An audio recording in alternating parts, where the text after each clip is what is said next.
This podcast is part of the Everyday Heroes Podcast Network, the network for first responders and those who support them. Disclaimer. All views expressed on What Makes Us Fire are solely those of the person or persons giving them. What Makes Us Fire does not represent or claim to represent any particular city or fire department, and therefore make the claim that all views and standpoints are affiliated with What Makes Us Fire and with What Makes Us Fire only. Any mention of certain fire departments or cities within the interviews are solely for informational and opinion-based dialogue. In short, if you have a problem with what's published, just say something about it and don't be a Richard. What is up, What Makes Us Fire family? This is Josh, your host of the What Makes Us Fire podcast, founder of the What Makes Us Fire nonprofit foundation. Thank you for joining us today on the show. Today, I have a very special guest, a young gentleman who is a veteran of our armed forces in the Army. He's 22 years old, a veteran. A lot of people are going to be like, well, is that really a veteran? Yes, he served. He's a veteran. And anybody that says otherwise can go fuck off. His name's Dylan. A young man that has gone through a lot of life experience for being so young. But he was open to hearing the ideas of others that have lived a little bit more before him. He was open to hearing my ideas, and he was open to sharing his. He was open to sharing his emotions, where he's at, how he got to realize that he needed help. I commend this man. I commend this young boy. That's right. I called him a young boy. Come at me, Dylan.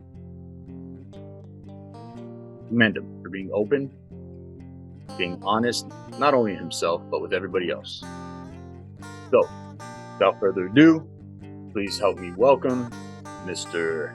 Dylan, better known on social media as the_only_Dylan, or Cody. Yeah, please help me welcome Cody. Sorry, Cody Dylan. Cody.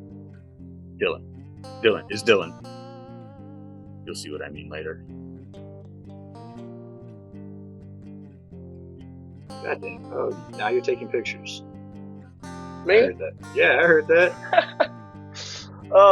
I have to leave my ringer on because I'm on call for work right now. So I'm on call this week. Yeah, no, I'm good. I don't get calls till like 11, 12 o'clock at night. Okay, well, we'll turn that off. There we go. That looks better. So I'll look down at you sometimes, so it's going to look like I'm not looking at you because my camera's right here, but your visual's down here. So I might be doing this. Ignore it. Are you drinking a White Claw? Okay. I was about to say, bro. No, I ran out of Budweiser. Okay. I thought I saw that white can. I was like, are you drinking what? Oh my God. You know what? Podcast over. I don't even know why I invited you. White. Oh, shit. So Dylan, brother, thank you so much for coming on the show. Thank you for joining us on What Makes Us Fire podcast. I know you just said it. You found us from being on another live on our social media.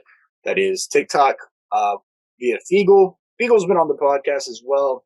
I highly recommend you going to check it out. I'm kind of upset you've never listened to any of our episodes.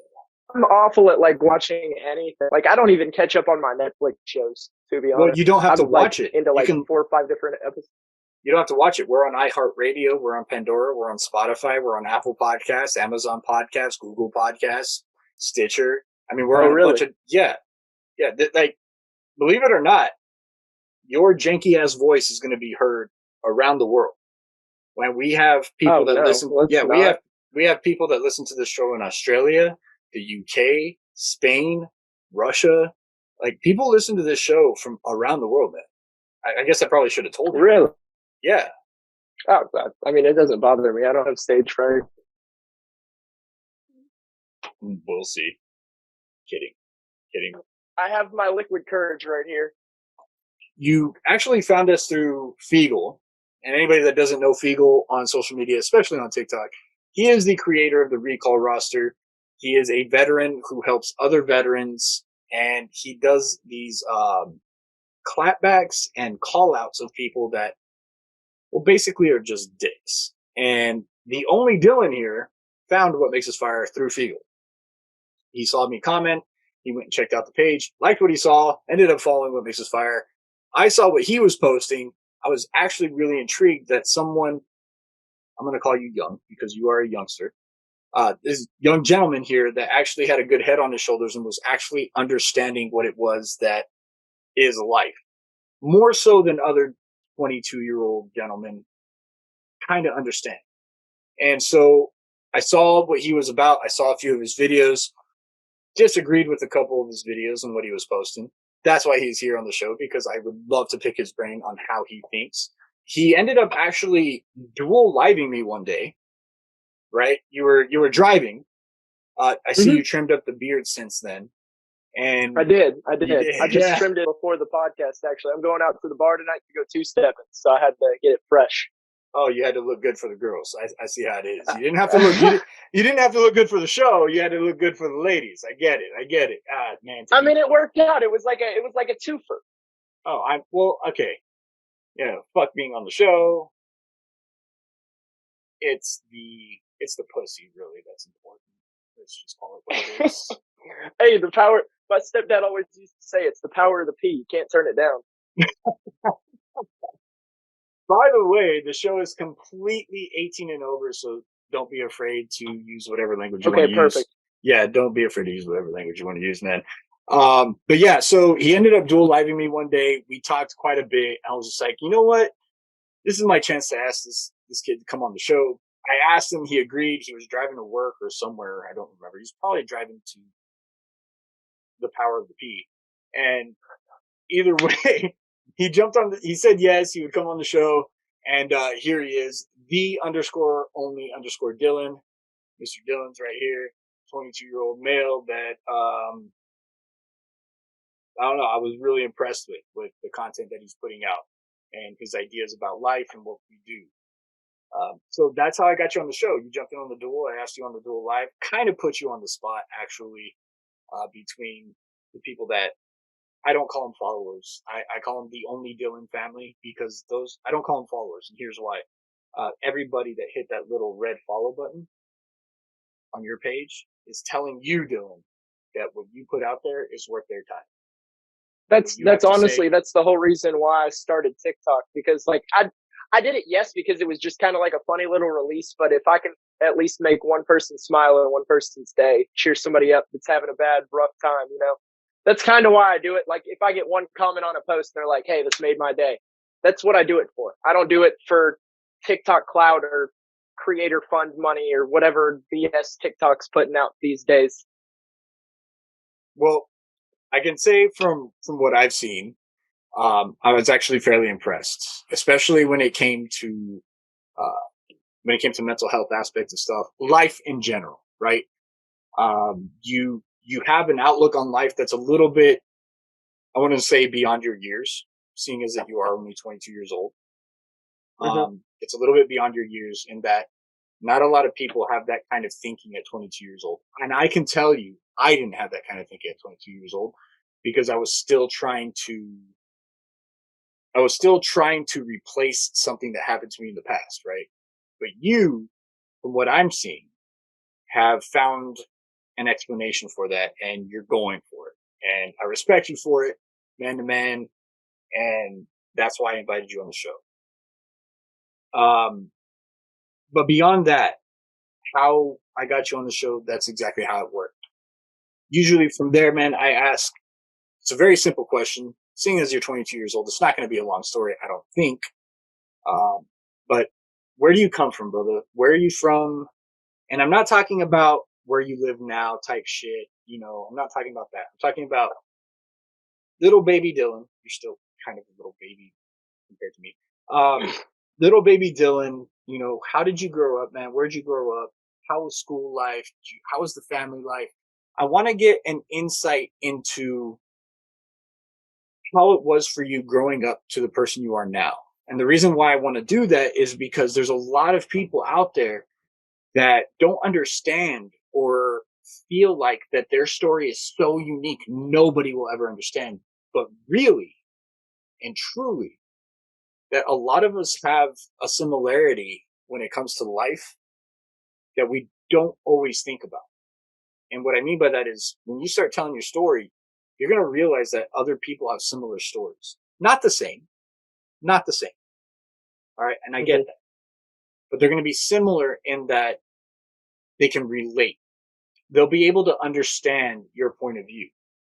They'll be able to understand your way of thinking because they have similar upbringings. They're not going to know how you felt. They're not going to know what you were thinking. But they're going to be able to understand how you got to that place of thinking. Does that make sense? Yeah, makes total sense. So where are you from, brother? Where were you born? Take us from where you were born. I was born in Louisville, Kentucky. Raised in Crestwood, Kentucky. Oldham County was where I mainly lived. I went to grandma's nursery every once in a while. Mom was always an alcoholic. Then when I got a little bit older, she had my little sister.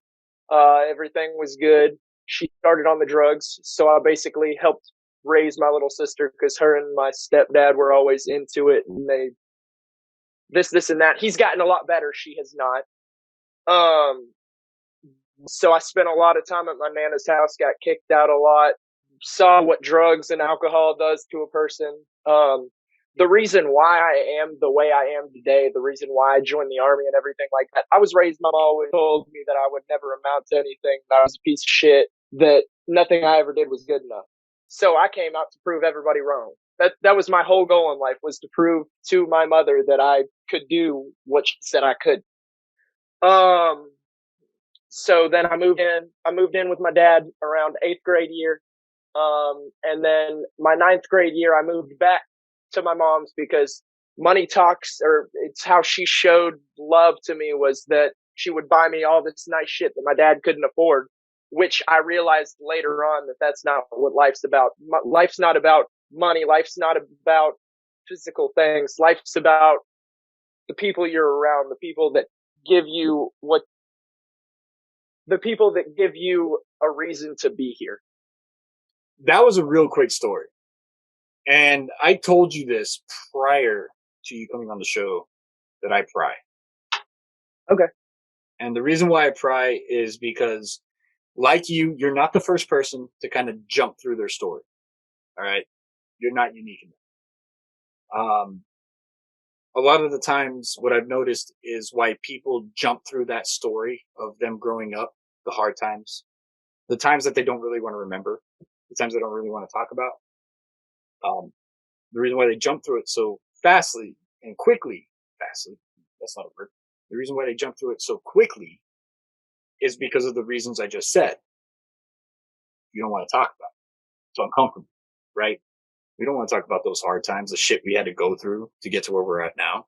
We want to talk about how you went through it and where you're at now, because where I'm at now, that's what matters. Where I'm at now is what matters. See, look, I'm good now. Well, okay, you gave us a literally 1 minute description of your history, of your past. You had a mother who got caught up in some very fucked up shit. We'll call it what it is. As you were growing up, drugs, alcohol. Mm-hmm. And you didn't even mention your father until 8th, 9th grade year, where you moved back to his place. Mm-hmm. So I'm going to pry a little bit. And if you don't want to talk about it, you don't have to. No big deal. I don't take any offense. But do you remember when your parents divorced? Do you remember that time? No. I remember my dad left for South Carolina when I was like 8-ish. 8-ish. Okay. So actually between the time he left and to the time you moved back in with him was only about 4 or 5 years. It wasn't that long. Mm-hmm. But up to 8, I mean, I can remember stuff back that. Do you remember what it was like living life up until about that time before he left? We lived in these like Section 8 apartments because he could barely afford all the child support she was asking for and this, and that. But we had these two neighbor friends. His mom ended up being crazy, in love with my dad or something like that. I don't know. I really never had much of a relationship with my dad till I called him when I moved back in ninth grade, but then I called my dad when it was the beginning of my junior year of high school, and I told him that I had nowhere to go, and he was there in 10 hours and came and got me. So, I mean, I guess at that point, you kind of realize that even though maybe he wasn't always there, he was kind of always there.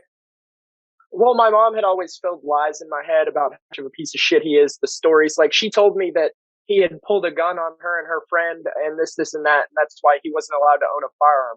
Well, he buffed that story when he showed me his license to carry. Like, right. You can't pull a gun on somebody and then own a concealed carry permit. So when did you start realizing that maybe your mother was a little bit of a compulsive liar, a little bit of an alcoholic, a little bit into the drugs? Because your father leaves you at 8 years old, right? You don't have a sibling until your stepfather comes into the picture. Mm-hmm. And going through that kind of lifestyle, man,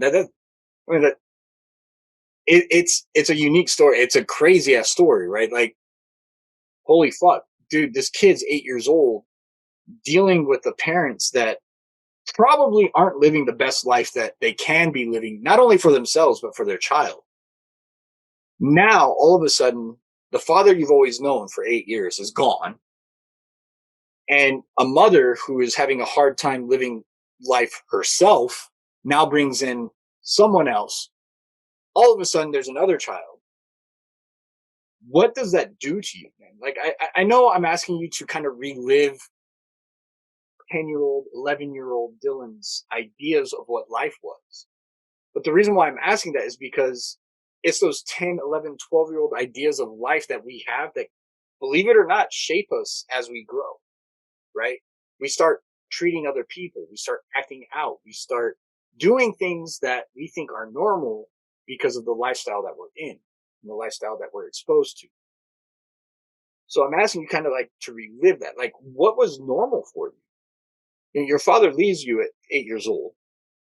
You don't live with him again until sophomore, junior year of high school. You're damn near almost graduated. You're becoming a young man at that point. Your balls are dropping, hairs are growing places that you didn't know hair was going to grow.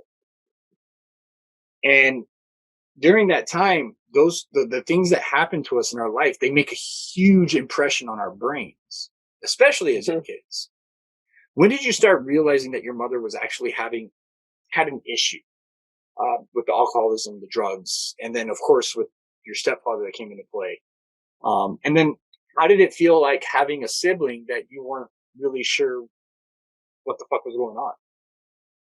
Honestly, I had what was it? I met this dude in 5th grade and 6th grade, and we were friends till 7th grade. His name was Jared Grant.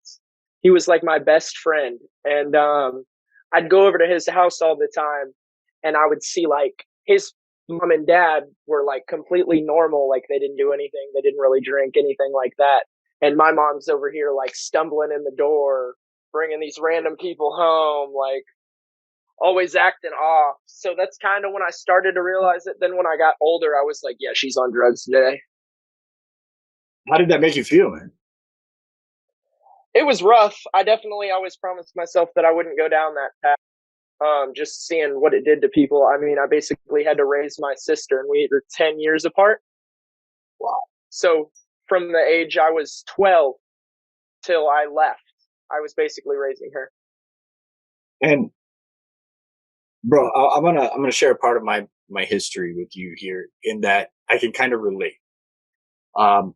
Now, I don't know if you heard what happened to me when I was a young child. I was like 6 or 7 years old. My parents were going through a divorce. My parents never went through alcoholism or drug abuse. However, I was exposed to a part of their relationship that I probably shouldn't have been exposed to at such a young age. But walking home from school one day, I was abducted and I was molested by a male and a female. They were some sick individuals. I don't know who they are, where they came from. I shut down completely. They threw me off to the side of the road because they didn't like the fact that I wasn't reacting. Like, they didn't like the fact that I wasn't screaming for help. They didn't like the fact that I was crying. I was not crying. They were just like, what the fuck is wrong with this kid? It's broken. And they threw me out. But I didn't say anything until I was 18 because at the time my parents were going through a divorce, and it was a tumultuous divorce in that there was a lot of things being said. The reason for the divorce was very, without exposing too much because I haven't really, it wasn't healthy. We'll say that.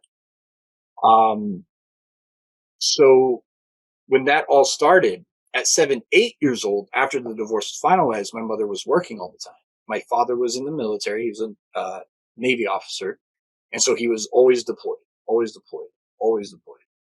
And so instead of going to play football after school for the after school programs, I had to sign up for the cooking classes, right? I was the only guy in the cooking classes.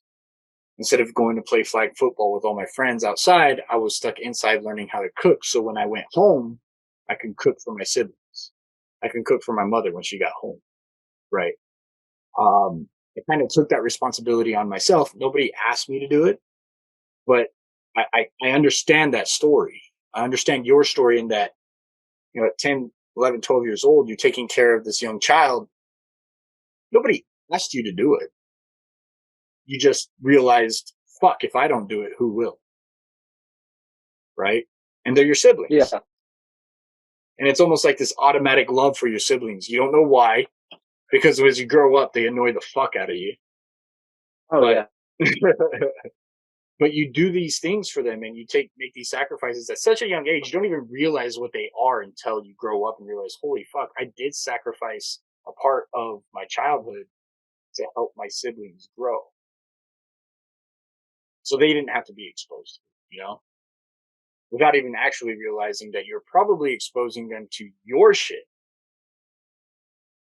at such a young age. Your shit at an age when you didn't know how to actually deal with shit, because you're an adolescent.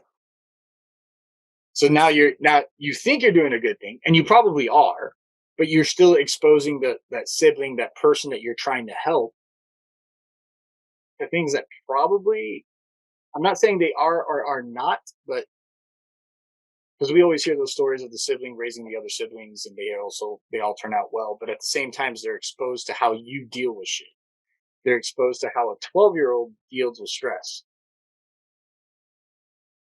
A 12-year-old dealing with stress is probably not the most healthy way to deal with stress. I mean, let's be honest. Let's be honest, right? Oh, yeah. A lot of hitting shit and smoking cigarettes. Right. At 12, 13 years old. And bro, I'm right there with you. I was smoking cigarettes at 11, 12, 13 years old. I was forced to start smoking marijuana by fucked off babysitters, exposed to things that I should not have been exposed to at 10, 11, 12 years old. Started drinking at 13. And when I say drinking, I'm talking about like drinking. And it was a horrible situation, right? And the reason why I bring all this up, and I'm letting you know, is because I want you to understand that though it probably during the time feels like, holy shit, I went through this, and none of my friends went through something similar. None of the people that I surround myself went through anything similar. How are they ever going to fucking understand? I didn't go through your situation, but I went through a similar one. So I understand. I want you to know that whatever you say, I understand. I think the hardest part about ever opening up about my story was I always tried to tell myself that somebody always has a worse story, so why worry about mine? And that's a bullshit mindset to have. Because yes, they might have a worse story, but I mean, hold on. Matters. Stop. Don't say yes, they have a worse story. Let me rephrase. I don't want to say don't say what you want to say. I'm going to challenge your thinking and saying, instead of saying, yes, they have a worse story, I'm going to challenge your thinking here. say, yes, they have a similar story. Yes, they have a different story. Not worse, not better, not neutral, not the same, different. But there's similarities that we'll be able to connect on. Because if you start using that quote unquote measuring stick that we like to use, right? The big dick, who has the bigger dick contest? Right. Yeah. I fucking hate that, right? When somebody starts telling you what they went through, right? When somebody starts telling you what they went through and the hardships that they had, and then you have fucking, here comes Peanut Gallery over here. Oh, you went through that? Well, I went through this. Well, I went through that. Well, yeah, I can't stand people like that. Well, I went through this. Really? You went through that? Well, I went through that, and I was being beaten, branded, and rode like a horse. What do you got? The fucking one-uppers, right? Those little one-uppers. I fucking hate those people. So, yeah. Oh, well, you can drink a handle. Well, I can drink a handle plus some. Right. And it's like, and it goes for everything in life. When people try to share and that's why a lot of people get scared about sharing their stories, is because they have mindsets like that, right? They have mindsets of, well, I don't really want to share my story because, like you said, you feel like maybe there's somebody out there that had it worse. Well, had it worse is in your head, right? Because the person you think had it worse than you might hear your story and go, holy fuck, you had it way worse than I did. And you're looking at them going, no way, you had it way worse than I did. I would have killed to have your life, and I would have killed to have yours. And it's like, well, that doesn't make any fucking sense. Now, does it? That just goes to prove that there's no better, worse, or indifferent. There is just difference in how we take it on and how we perceive what happened to us and what happened to other people. It's just that. It's how we perceive it. It's not how the rest of the world perceives it. That's I mean, because there's also people that get everything handed to them and have all the money in the world and the best life that me and you would think is glamorous and glory, but they're sitting there wanting to put a bullet in their brain because their parents didn't show them love because they just handed them money. And we're sitting here like, oh, that's the good life. They're sitting here like, oh, I would love to have your simplistic life where your parents were always there and you weren't with the nanny. But in all reality, it's just two different stories. Two different stories with a shit ton of similarities. Right? Right? Shit ton of similarities. And that's why I don't like the whole measuring stick thing. And so I challenge you in that. And you said that's why at first you didn't like sharing your story. So I know that you kind of probably moved past it. But I would challenge you using your words and your definitions and how you explain it a little bit differently. I wouldn't say, I know there's people out there that have it worse. Instead of saying, I know there's people out there that had it differently than I did, that doesn't necessarily mean that it was worse or better. Because at the end of it all, at the end of the day, it doesn't matter how somebody's feeling sad. They're feeling sad. What happened to them to make them feel sad made them feel sad. And whatever happened to you to make you feel sad made you feel sad. The what happens are different. The similarity is that you're both feeling sad. So why can't we connect on the whole, hey, we're both feeling sad, let's help each other out, instead of measuring dicks on what it was that got us there. Fair. That's the truth, honestly. Does that make sense? Mm-hmm. So, I mean, again, I know it's a different way of thinking of it, but I think in my personal opinion, I think it's a more healthier way of thinking of it, because not only does it help you in not being so afraid to share your story with whoever, but it also helps others in that it allows them to know, hey, my story might be different, but it doesn't mean it's better, worse, or less than. So that's why I like to challenge a lot of my guests on here with their way of thinking. And if I'm wrong, I want them to challenge my thinking too. So if you have a different opinion, please let me know. I'm all ears. I'm open to it. No, I can agree with that. I hate the people that like measure dicks and all this and that. And yeah, that's why I said it the way that I did, because I definitely have evolved from the way that I thought about it. Otherwise, I wouldn't. I honestly, I wouldn't. Old me would not have been on your podcast. I would have been like, no, like it doesn't really matter. I wouldn't post the stuff that I do. Like I damn sure wouldn't have posted the one I just posted a TikTok like a couple days ago, maybe a week ago, that was like TikTok sees me like this, showed all the happy times, and then posted a picture of me crying in my truck. I've never done anything like that. I've always tried to put on this facade of I'm constantly happy, and it's bullshit. If you find anybody that's always happy, just gonna let everybody out there know. If you find anybody that is always fucking happy, like always, never a sad moment in their life, there's something fucking wrong with them.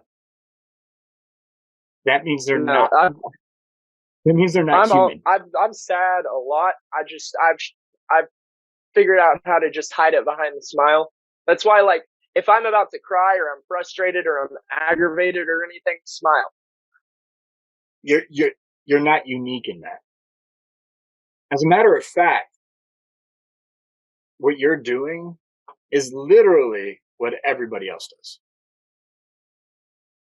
Nobody. How often do you find people that are like you and me now that are just like, hey, I'm sorry, I'm sad right now. Hey, I'm sorry, I'm not in the right headspace right now. Hey, you know what? I feel really fucked up about life right now. And I feel really shitty about who I am. Not until you push somebody to their breaking point where they're like, hey, I'm just not in the fucking mood. Like, leave me fuck alone.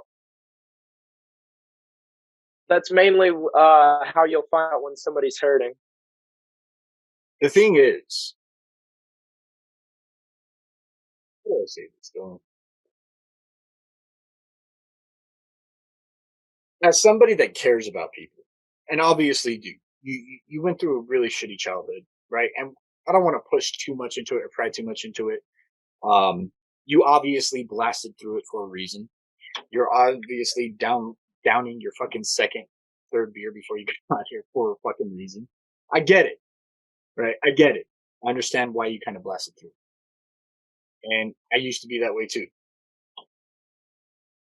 The story I told you about me being abducted, and molested and all that other shit. It was, that story you would have never heard me tell you before. Never. It would have been something happened to me when I was younger and it fucked me up. That's all you would have got from me. That is all you would have got from me. But it wasn't until recently with therapy and having a depressive episode that I realized I really need to fucking start dealing with this shit. I'm 36 years old. I need to be able to not allow something that happened 30 years ago affect me now. Right? And It's a hard thing to do. It's a hard thing to fucking admit that a 36-year-old man is allowing something that happened to him 30 years ago still dictate how he feels about himself.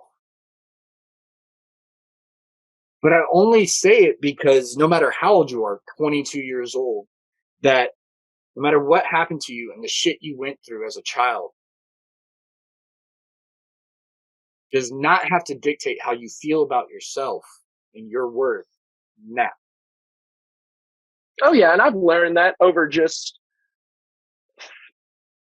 self-thought. I definitely went through when I was near the end of my Army career. I went through an episode of drinking a lot, and that didn't help. I realized that alcohol isn't an outlet. It gets rid of the pain in the moment. It does take it away. You still have to deal with it when you wake up. Oh, I fucking love that you said that. And we're gonna use that as kind of a transition. I'm gonna use that as a transition, Dylan. I don't want to pry too much more. Obviously, it's a bit hard to talk about and everything you went through. I don't have any doubt that you'd be totally okay with me digging a little bit more and getting more detail.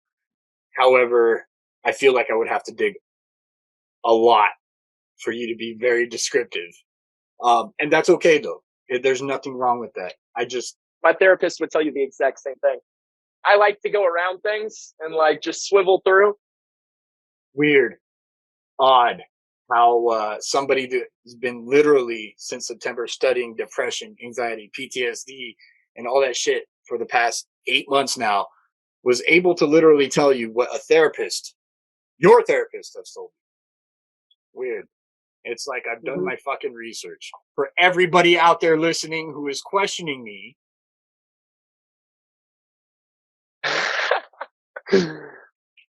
everybody on YouTube saw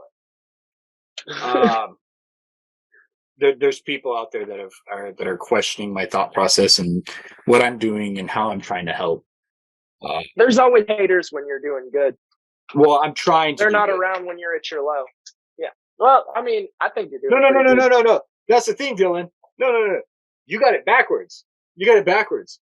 They are all there when you're at your low. They are all there. The reason why they're there is because they can want to go, ha, see, I was right. You're a fuck up. You were shit. Yeah. You fucked up. See, I was right about you. No. They're all there when you're at your low because that's their chance and that's their opportunity to say, see, I was right about you. You're a fuck up. You're shit. Yeah, you're right. I said that wrong. What the fuck you're talking about?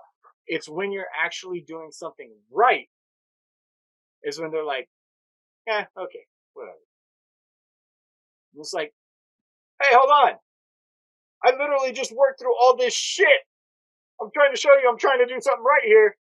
And you're more worried about the times I fucked up because you're waiting to go, aha, got you. Right? Fuck you in your head. God damn it, Dylan. I put it on just for you. But yeah, no, I mean, I think it's the other way around. They're there at your low because they want to prove a point. It's when you're actually doing something worthwhile that they want to bring up the low times because that's the only way they can prove their point. They can't prove their point when you're actually doing something good. They can't prove their point. They want to say, haha, they can you're sit bad. and talk their shit, but they can't. Yeah. Exactly. No, you're right. Unless you're fucking up and making mistakes, that's the time they can, the shit talking. Hey, I was right to shit talk you. Look at you. You're fucking up. But it's when you're doing good and when you're helping and when you're helping yourself that they're not there. They're not there to be like, hey, good job, man. Hey, you know what? Yeah, I apologize for talking shit about you when you were fucking up. I apologize for that. I see you're actually trying. You know what, man? Good job. Good on you for getting better. Nah, none of them fucking say that. They're more worried and more ready to be like, I was right. You're fucking up. Ha ha ha. It's the other way around, bro. In my opinion, or at least in my experience. No, you definitely explained that good. I had that wrong. I had that switch. But what I was saying before, it actually takes me into a good segue in that you went into the military, right? And I'm assuming 17, 18 years old is the time you decided, hey, I'm going to do this. And you said something at the beginning of the conversation that actually I wanted to say something right then and there, but I was like, nah, save it because we're going to squirrel off into that. And I'm going to get on my soapbox about shit.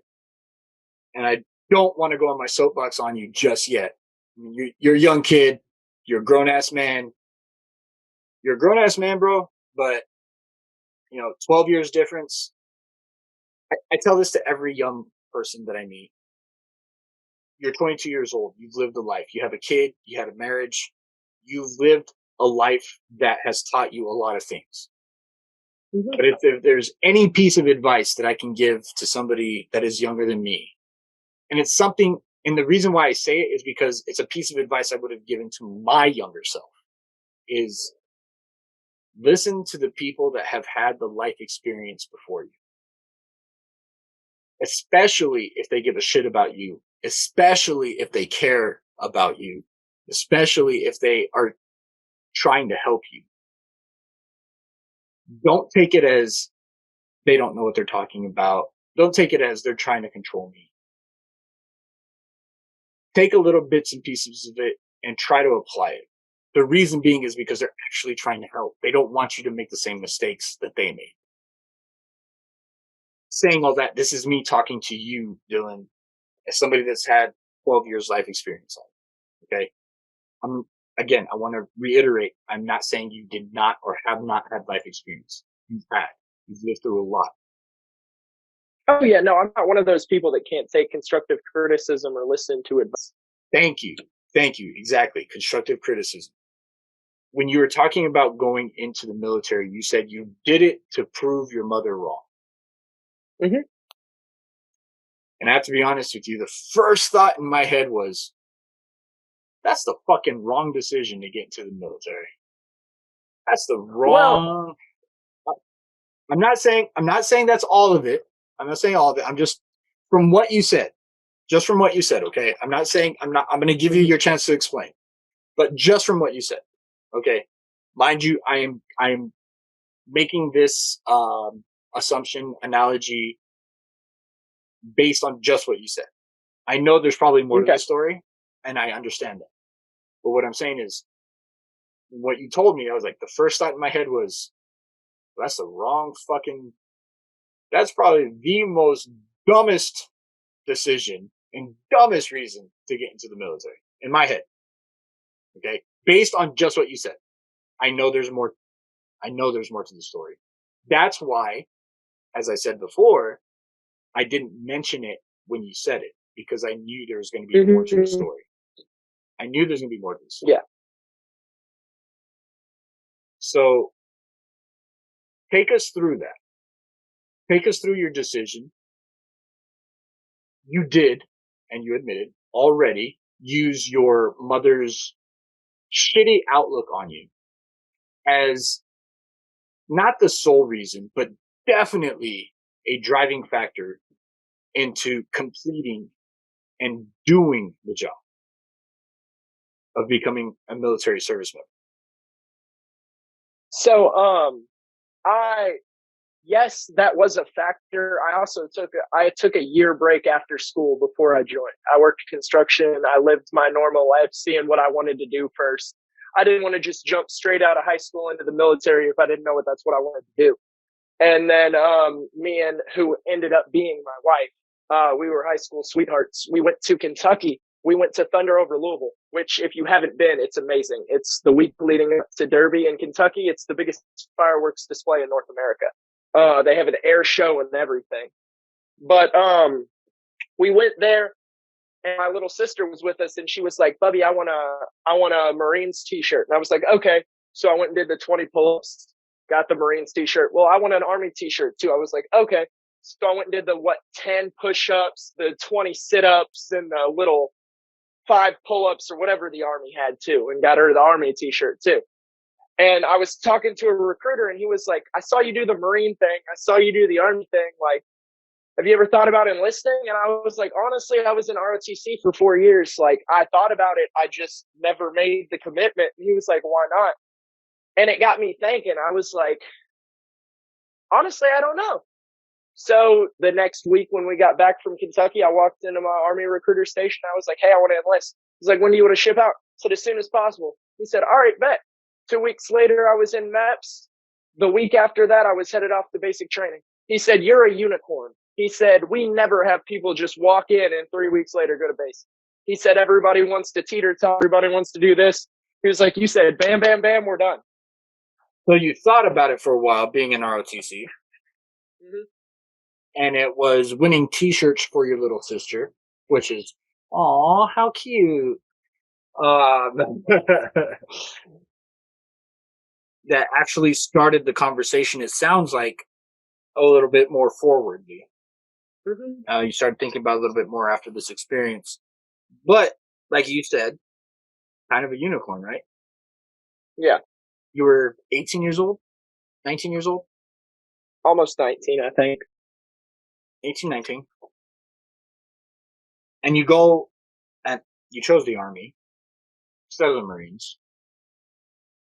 But why afterwards were you so gung-ho about just jumping right in? Well, I mean, man, also my dad was kind of like, you either have to get a job, go to college full time, or join the military if you want to live here. And I was like, okay, which I then moved out and kind of had my own place for a while. But I wanted a purpose. I wanted somewhere that I belonged, and I really never felt like I belonged in school. So I really didn't want to go to college. I'm not a books kind of person. I'm really not. I'm a hands-on kind of person. I like to work on stuff. I like to do all that. You're So more of a I was more of a technical type of guy. You like yeah, I've hands-on always been technical that way. stuff. Yeah. Mhm. Yeah, like I've always worked on my own vehicles, always fixed my own stuff. Like I've just always been somebody. I can't sit behind a desk all day. Like Neither can I. that's not what I can do. No, I know the So feeling. I mean, you talk smack as the Army, whatever. Well, I mean, I was thinking about Marines. I talked to Marine recruiters, and then at the end of the day, the only reason why I wanted to join the Marines was I wanted to challenge. I just wasn't a fan of the Crayola lifestyle, you know. I didn't want to go to the Crayola factory and eat the blueberries, you know. I heard the blue crayons are great, but that's just not for me. Wax isn't my style. So I went Army, and like, yes, they say ain't ready for Marines yet, but at the same time, I just didn't want to be a part of Uncle Sam's misguided children. So what was your MOS going in, brother? I was a 15 Golf aircraft structural repairs, so sheet metal and composites fabrication.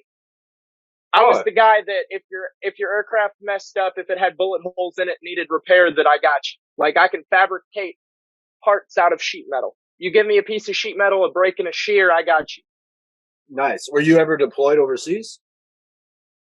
No, so I was actually going to volunteer to go to Afghanistan. They had a volunteer basis list, and I signed up for it. And then my son was born, and do I regret not going?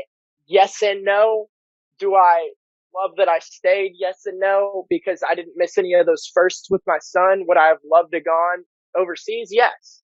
Like that's the whole reason. One of the whole reasons I joined was to go be in the shit.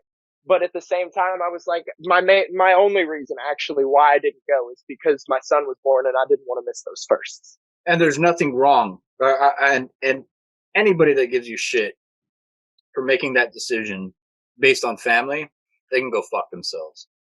Eagle actually made a very similar decision as to why he didn't re-enlist. You know, it was his wife. It was his family. He didn't want to, he was tired of missing his family. And there's nothing wrong with that. You enlisted. I made myself a promise when I became a dad that I would be the complete opposite parent than my mom was to me. There would be none of this, oh, well, question if he loves me. Oh, I'm not there for them. Oh, he has to raise, if he has a sibling, he damn sure will not be the one to raise another kid. I will never put my son in the situation that I had to go through as a kid. That is my striving factor as a father. Let me ask you something. You weren't deployed and everything. You were stateside your whole time. Mm-hmm. I'm assuming you did not re-enlist. I'm assuming now because of your day job No. and everything. Would you consider what you went through growing up? Would you take it back? Because you did say you don't want to put your kid through what you went through, but from what you went through, you're who you are now. No, what I went, yeah, exactly. What I went through is what made me who I am today. I wouldn't be the person who I am without all the shitty bullshit, good times, bad times that I went through as a kid. So no, I wouldn't take it back. Did it suck? Yes. Did it make me into who I am? It did. So I can't take that back. And I'm not gonna shelter my child. I'm not gonna like make them into one of those kids that like sits in the house and plays video games. Like I damn sure won't do that. Like they will be out and about and this and that. They'll be exposed to stuff, but it just won't be drugs or an alcoholic that can't stand up when they come home at night. They'll be exposed to real life stuff, yes, but they won't be exposed to bullshit like that. At least not from your end. Yeah, no, not from my end. Now, I can't control what they get into or what they do. I could try and stop them, but I'm the way that I've seen it growing up, like, the most sheltered of the people that I grew up with were the ones that rebelled the most. Like, if you tell a kid that they can't do something, they're gonna go do that. Like, I shit you not, like, parties I used to go to, the Catholic girls that parents didn't let them do anything were the first ones to start taking their clothes off and start twerking. Oh, like, thank God for Catholic girls. Sorry.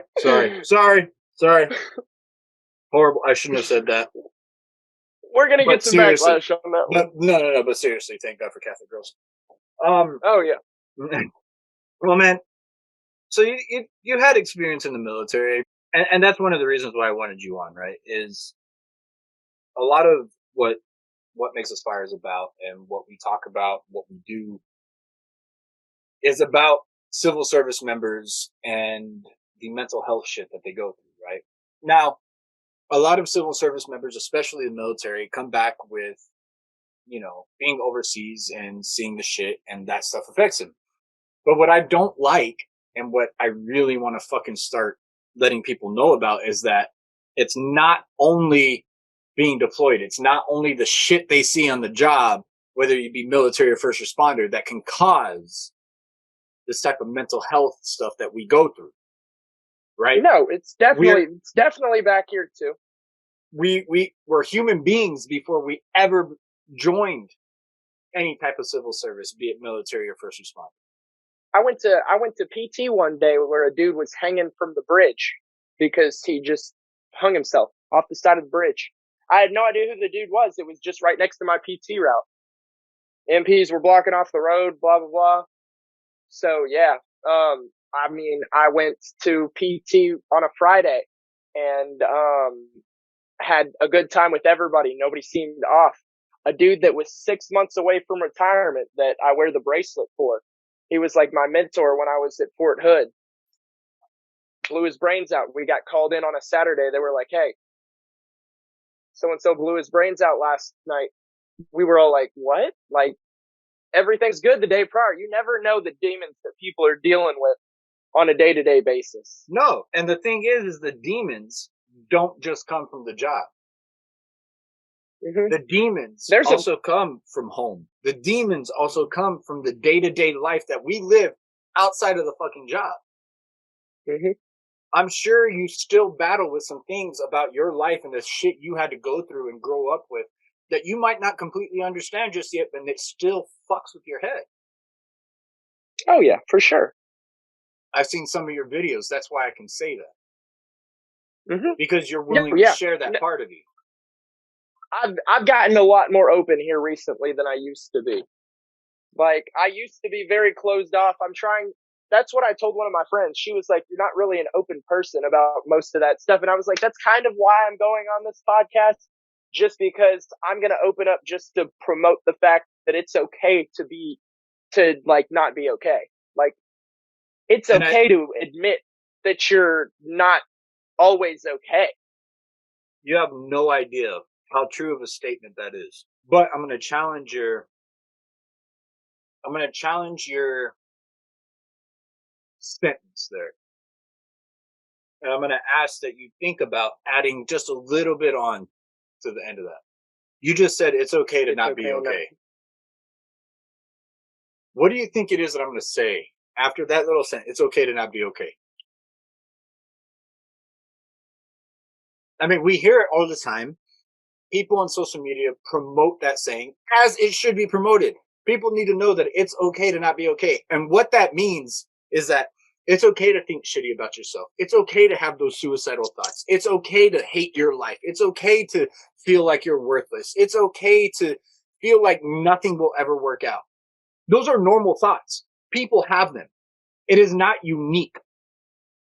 Those thoughts are not unique to you. I mean, let me rephrase. They're unique to you, but they're not so unique that they've never happened before with anybody else. Right? What I would add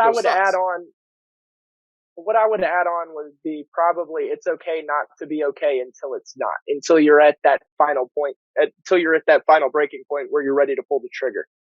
That's what I'd add on to it. It's okay until you get to the end where it's not. How about this?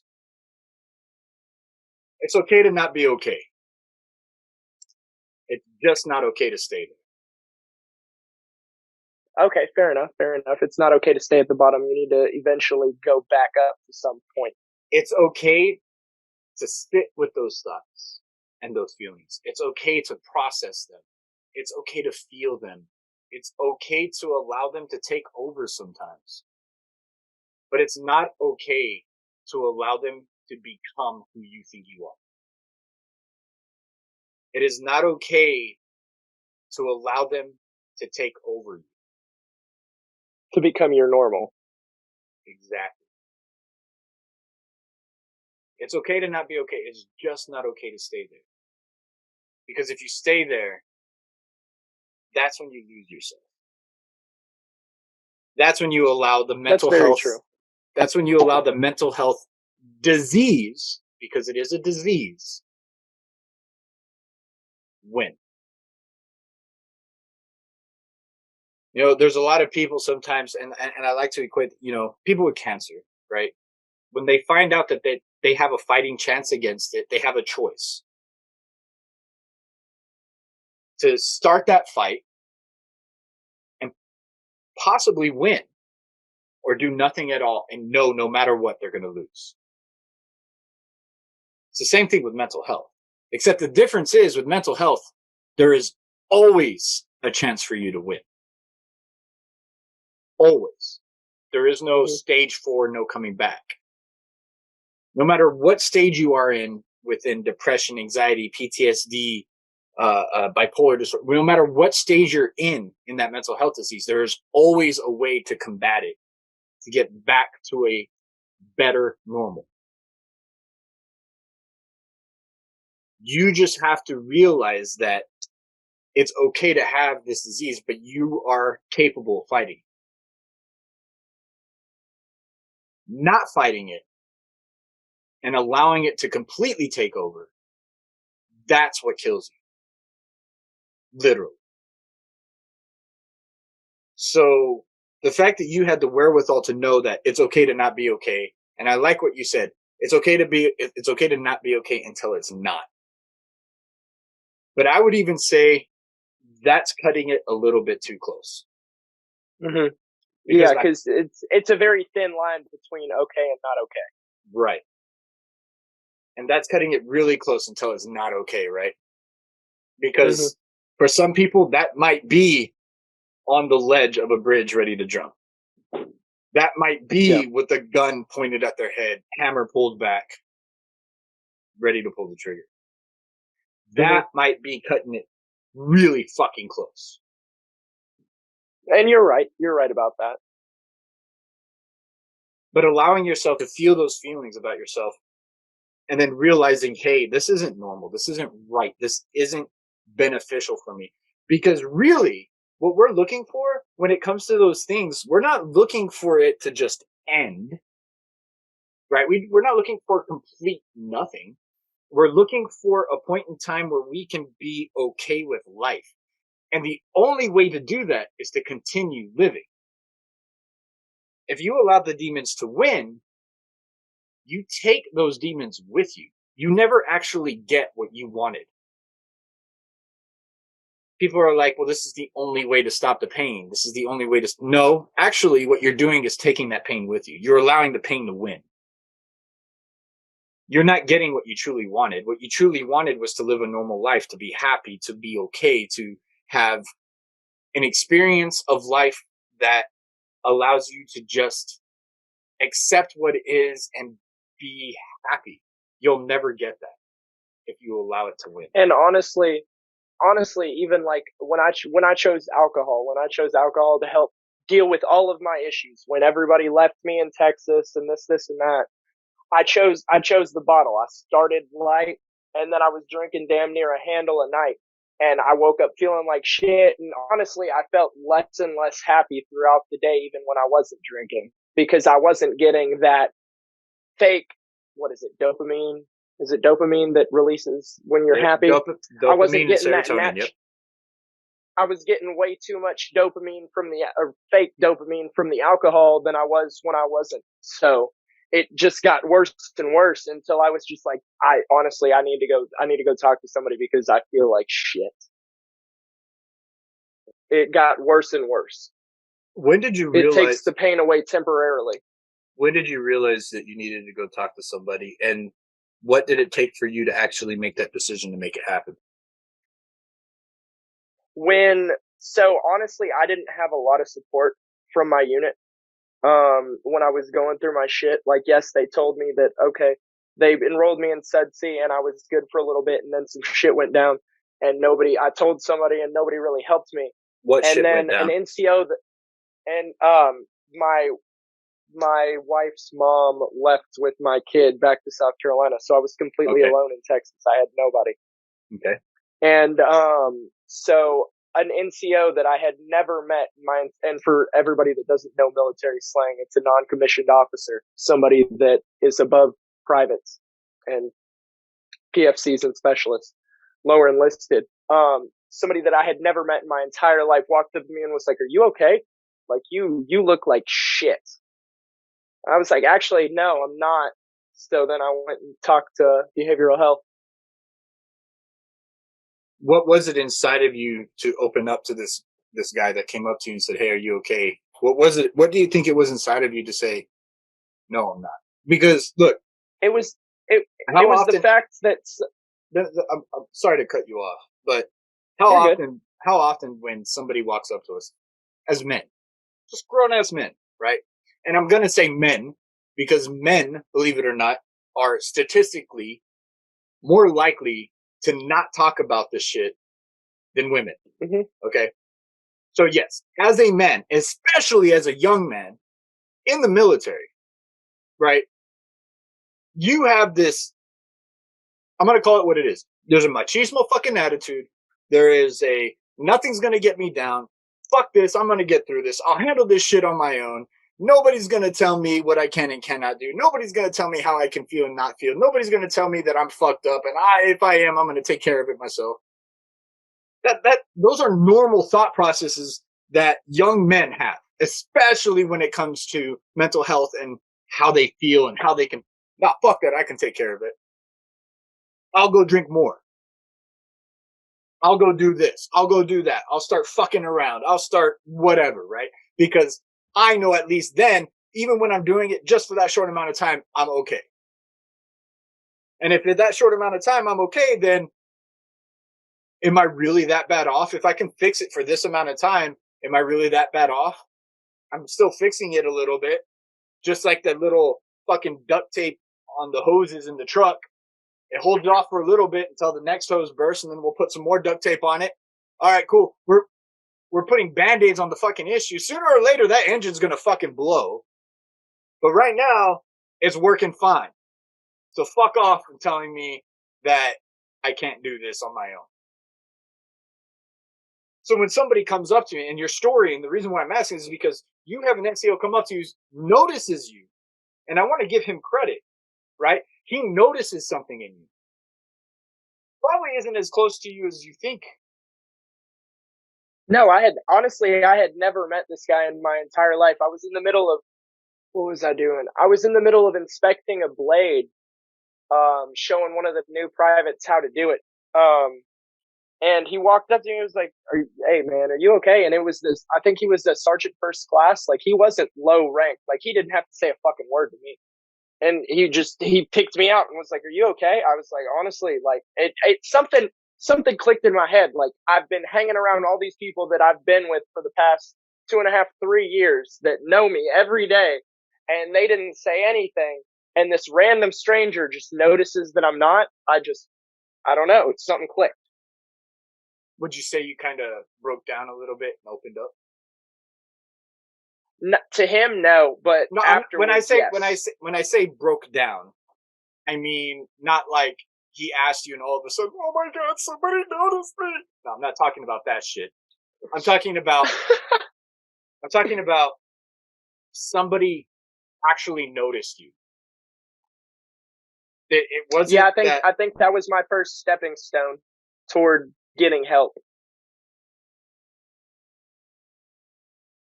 What do you think it was about that instant that actually helped you move forward with it? That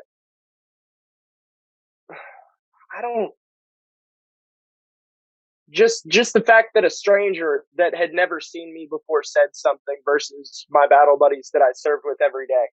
It was just like, wow, I must really look like shit for somebody that has never seen me, doesn't know if I'm just tired, upset, like what, walked up to me and was like, "Hey, are you okay?" Like he has no idea what I look like on a day-to-day basis, and he knew something was wrong. Doesn't that say something about how we think we can hide it? Really? Doesn't that say something about that? Like, everybody thinks that, oh, I can hide this. I can make it to where nobody's going to ask me about this. But all it takes is that one person. One fucking person. Might know you, might not know you, but they see something else in you that you thought you were able to conceal, hide. And it takes that one person, one fucking person to speak up. One fucking person to ask. And all of a sudden you're like, fuck. Yeah, They teach you in the military all the time. They teach you ACE. They teach you assess, care, and exclude when you think somebody is suicidal. But do you know how little of the percentage actually asks their battle buddies every once in a while, hey man, like if you're going through something, hey man, have you considered suicide? Because their response is going to tell you a lot. Like if they can be like, no man, like yes, sometimes they'll just like put it off, but 9 times out of 10, like you'll be able to tell. Just asking that one question at least starts the process in their brain. Like, wow, maybe I am like acting a little off. Maybe I should change something. Cody, bro, I fucking love that you said that. That question. Hey man, have you ever been suicidal? Hey man, have you been thinking about suicide? Not, hey man, are you okay? Not, hey man, I noticed you a little off. You good? Hey It's man, a big question. Right. But here's the thing, is it cuts through the bullshit. It cuts through the excuses that someone like me or you that are battling depression that have already thought of every fucking excuse in the book, by the way. If somebody asks me, hey, are you okay? Yeah, I'm fine. Well, you don't look fine. It's because of this. It's because of that. It's because every fucking excuse in the book we have an answer for. You will not be able to convince me to open up to you. But I tell you what, if somebody came up to me and went straight to me and said, hey, you look different. Have you been suicidal? How fucking hard of a question is that to sidestep? It's a blunt, honest yes or no question. You honestly can't sidestep that. No, because as soon as somebody starts making excuses to that question, you know something's up. Mm-hmm. Maybe they haven't been suicidal, but if they start, what are you talking about? Suicidal. Oh. All right. Maybe you're not there yet, but there's definitely something going on. If you ask somebody that question, hey, brother, have you been suicidal lately? If they're not coming straight at you with, no, man, no, absolutely not. I'm good. If they come at you with, what? Why the fuck would you think that? What are you talking about, suicidal? If they start making excuses, coming up with stories, there's probably something else to there. And there's a reason why we've done peer support in the fire department. I took a peer support class. There's a reason why that question is specifically asked. Is because there is no bullshitting around that serious of a question. And when they do start bullshitting, maybe they're not suicidal, but they might be on that path. If excuses are starting to be made, if stories that make no sense to the question, yeah, maybe there's something else. Maybe they're getting close to that. Maybe they're afraid that they're getting close to that. And that's why that question makes them feel uncomfortable. Unless you get a straight, honest, no, absolutely not.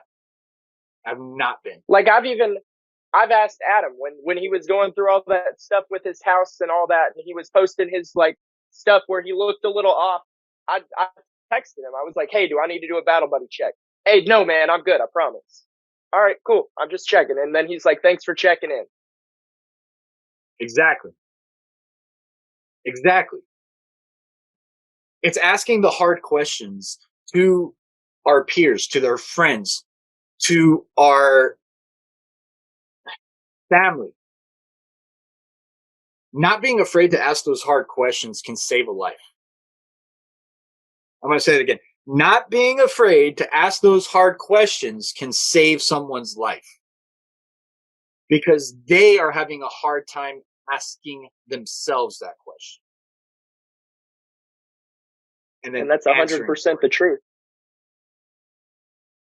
So being able, and don't get me wrong, being the person to ask that question, being the person to say, go up to somebody you care about, maybe not even somebody you care about, just somebody you've noticed, going up to them and asking them that kind of question, yeah, you are opening yourself up to a litany of fuck yous. Who the fuck do you think you are? Why the fuck do you even care? God knows how many cut downs until there's going to be that point they're going to be like, thank you. It might not even be that day. It might be a week later. If they're like, fuck you, bullshit, why the fuck would you ask me something like that?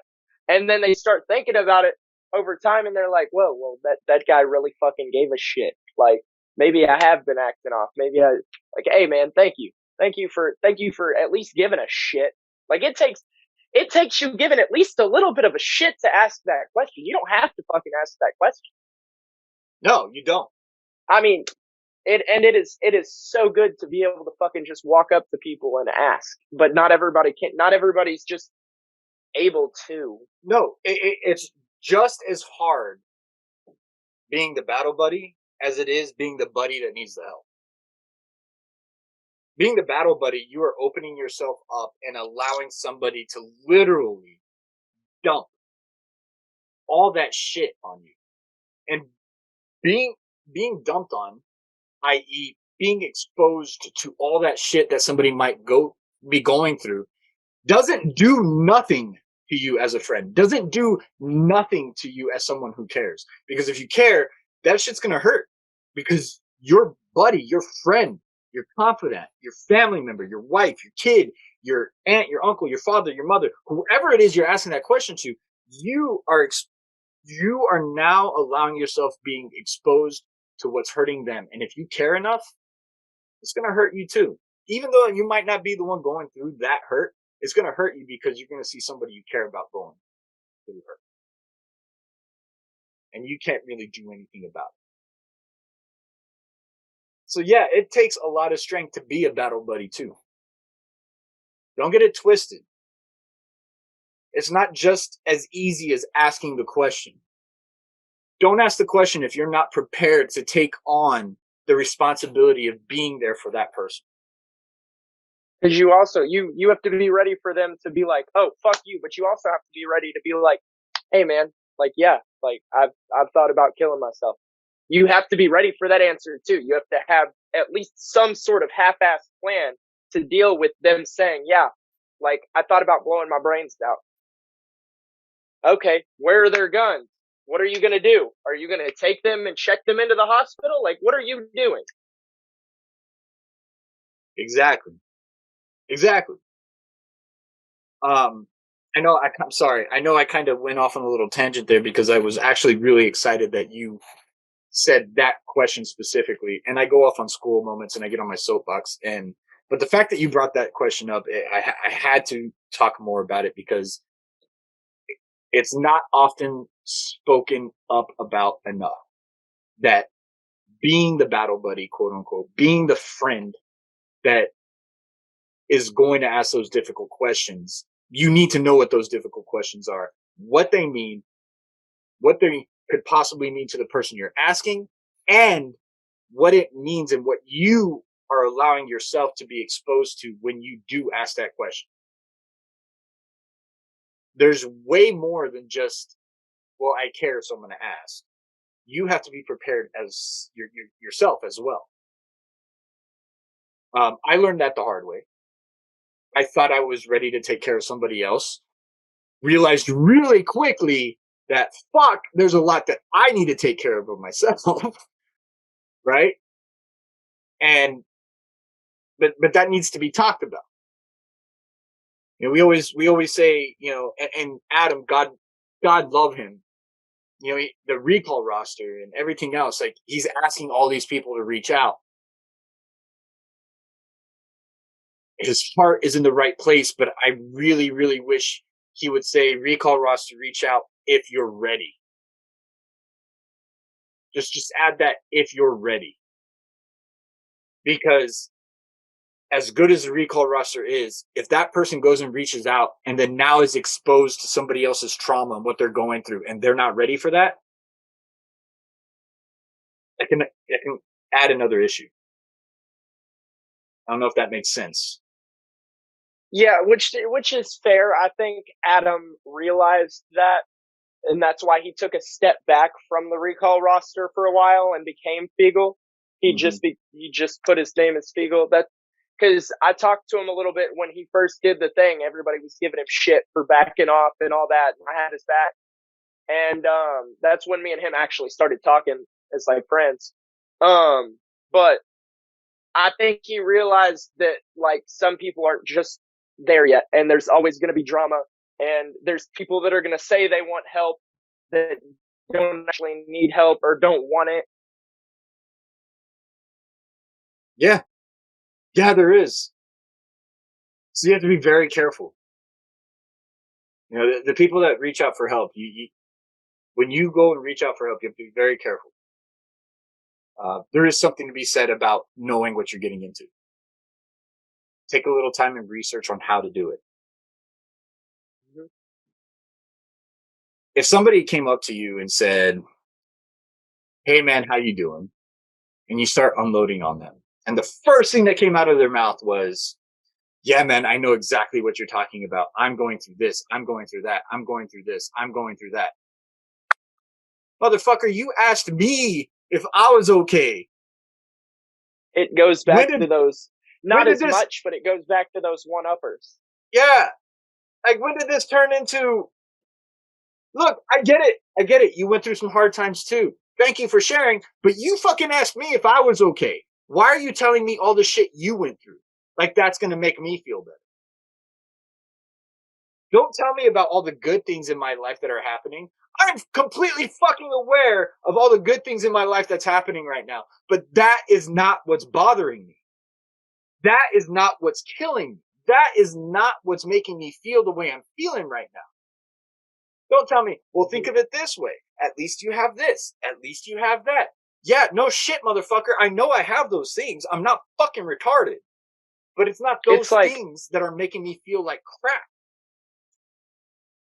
Yeah, it's like somebody that wants to try and make you feel better that doesn't know how to. Like, oh, your mom just died, but oh, well, you have a new kid, so I mean that's a blessing. Right. It's like, no shit. I fucking know it's a blessing. But that's not what's bothering me. That's not what's killing me inside. Mm-hmm. That's why I'm saying, when it comes to being a battle buddy, being a friend, being somebody that's going to reach out and try to help, know how to do it. Because there is a right and wrong way. There is a wrong way that might push them over the edge if you are not careful. Mm-hmm. And everybody says you just need to be there for them. You just need to be there for them. That's true. But for somebody that has, and I'm telling you based on experience, I'm telling you because I went through this. Dylan's probably going to tell you the same fucking thing. Make sure that you're not trying to fix me. Just be there for me. And you also can't be there to push either. Like, if you're not so let's say we're just in the same friend group, but you have a best friend that you talk to about everything. If I notice something's off, I'll ask you, but I'm also going to go up to your best friend and be like, hey, Josh is off, man. Like, I don't know what's going on. Y'all are a lot closer than I am. Will you talk to him? That's a good point. Be very careful about pushing and prying. Now, I've done a lot of research. I've gone through peer support training. I'm not a professional in any sense of the imagination, so please don't get it twisted. However, when I pry, when I push, when I try to get deeper into a conversation, I know when to stop. Perfect example is our conversation earlier, before you had to go do your job. I knew when to stop. I knew when not to get too deep into it, because I can tell by your body movement. Every time you started a sentence, you had to take a swig of alcohol. I know it's just a beer, but yeah, it's water. It was a Coors Light. We're drinking water today. It's literally, but it's about reading people, right? I knew how to read Mm-hmm. people. And if you go listen to Adam's podcast episode, when he talks about when he was deployed, I asked him if he ever saw combat, right? If he ever was in the shit. And he was just like, well, there's this one time we were flying and they said this, which means he was spotted in the plane. He was in the plane flying. They were spotted. And they put out that tone like, hey, we're spotted. Be prepared. Right? Nothing happened. But I can tell when he was telling his story, when he was talking about it, he did this. You know, he was closing up.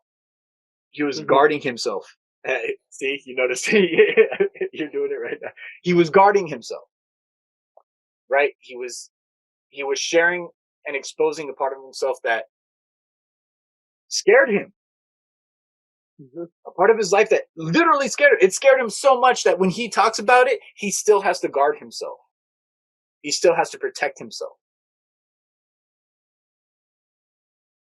There's a reason that being that battle buddy, being that friend, is more than just being that battle buddy and being that friend. You got to make sure that you don't pry, that you don't push too far, because you know how much they say there's almost too much of a good thing. You know that saying, if there's too much of a good thing, you're bad. It's the same thing. You can't be too much of a good friend. I know you want to push. I know you want them to get better, but when it comes to mental health, they have to make the decision. It's kind of like people say, don't be a hover parent. Like, don't hover over. Exactly. Don't hover them. You're not their fucking parent, especially if they're grown ass adults. I'm not going to go to Dylan here and just be like, hey man, you good? Hey man, you good? Hey, I noticed this. Call him every fucking day. Hey man, you still good? Hey man, you still good? Hey man, you still good? Hey bud, I noticed you haven't posted a video today. What's going on? I'm not going to be that person. At least offer to like take me to dinner. All right, calm down now. I mean, if that's what it's going to take.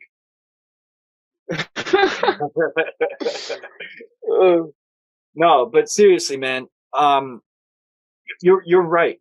You're right. We got to be very careful about how we help the people in our lives. And the reason why I want people to really listen to this and take something from it is because Dylan and I were those people that needed that help. You are getting first-hand, straight from the horse's fucking mouth, telling you how a lot of us want to receive that help. And I'm also gonna say this for everybody that's listening too. No, by any means, by me talking about this and being able to discuss it, does that mean that I am okay on a day-to-day basis? I have my struggles. I have my issues. I just have a lot healthier coping mechanisms than I used to. I call my sister and talk to her every time I'm dealing with something. I go to the bar, but I also dance. I two-step. I swing dance. Relieves a lot of stress when you're sitting there spinning around, dancing on the dance floor. It takes your mind off of it. Find healthy coping mechanisms other than drinking. Yes, you can drink. I genuinely enjoy the taste of alcohol. I enjoy the taste of a good whiskey, of a good beer. But in unhealthy amounts is where it starts to become an addiction. And the fact that you're able to realize that says a lot about your growth and where you came from when you started realizing, fuck, I'm using alcohol way too much to the point where you're at now. You're 22 years old. You're 22 years old, and you learned that very quickly. And I love that you said that just because I'm able to talk about it, just because I'm able to express myself in this way about what's going on, does not mean I do not have my moments. It does not mean I break from time to time, for lack of a better term. Because I'm the exact same way. I'm the exact same way. And I say this all the time. If you go back and listen to a couple of my podcasts, I say, look, I have depression. I've been diagnosed with major depression, anxiety, and PTSD. Can those things be debilitating? In that if I got so depressed, it would lead me to the point where I can't really function correctly. Yes, absolutely. Depression and anxiety and PTSD can do that to an individual. However, someone that is getting help, going to therapy, able to talk about it. I'm on mental health medication.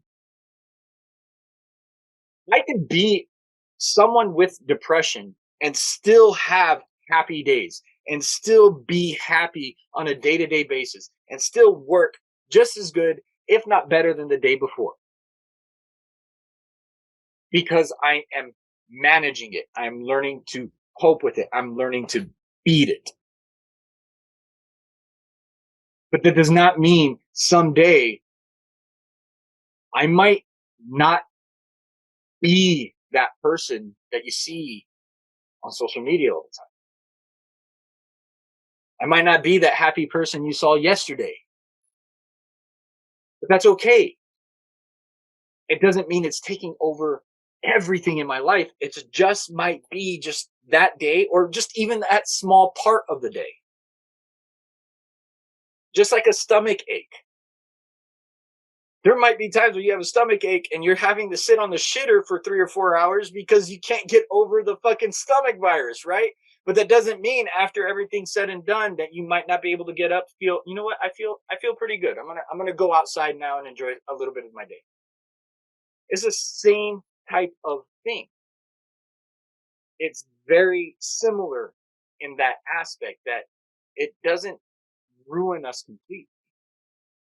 It just means it's something that we And deal with. also, I want to put out there too that I found that when I was going through all of my stuff, I have a very small circle now, but I used to surround myself with people that made me feel whole that were actually bad for me.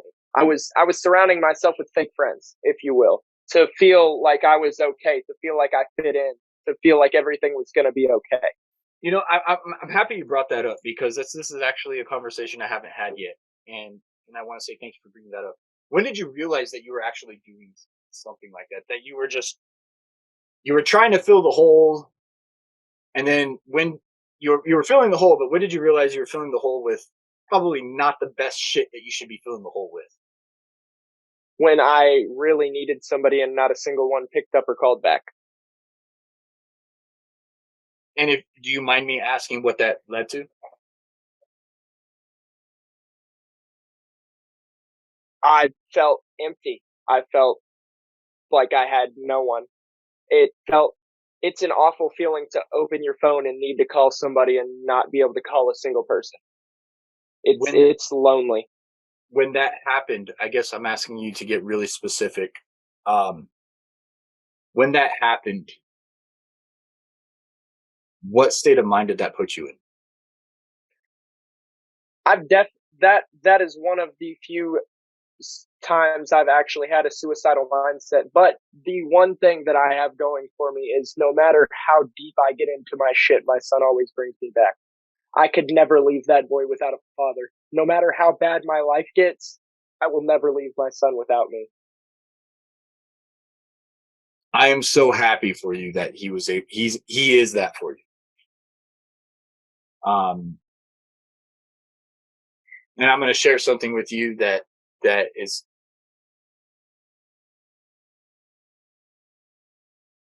I'm going to share something with you that's kind of hard for me to share a lot of the time. I've shared it on lives before, so it's not anything new. It's just hard for me to actually say it out loud sometimes. It's that my depression got so bad that even my kids couldn't pull me out of it. Even logically knowing that had I pulled that trigger, my kids would not have a father. My depression was so bad that it didn't matter. And it makes me feel like a really shitty parent. It makes me feel like a really shitty individual. But doing my research, okay. Talking to my therapist, talking to my psychologist,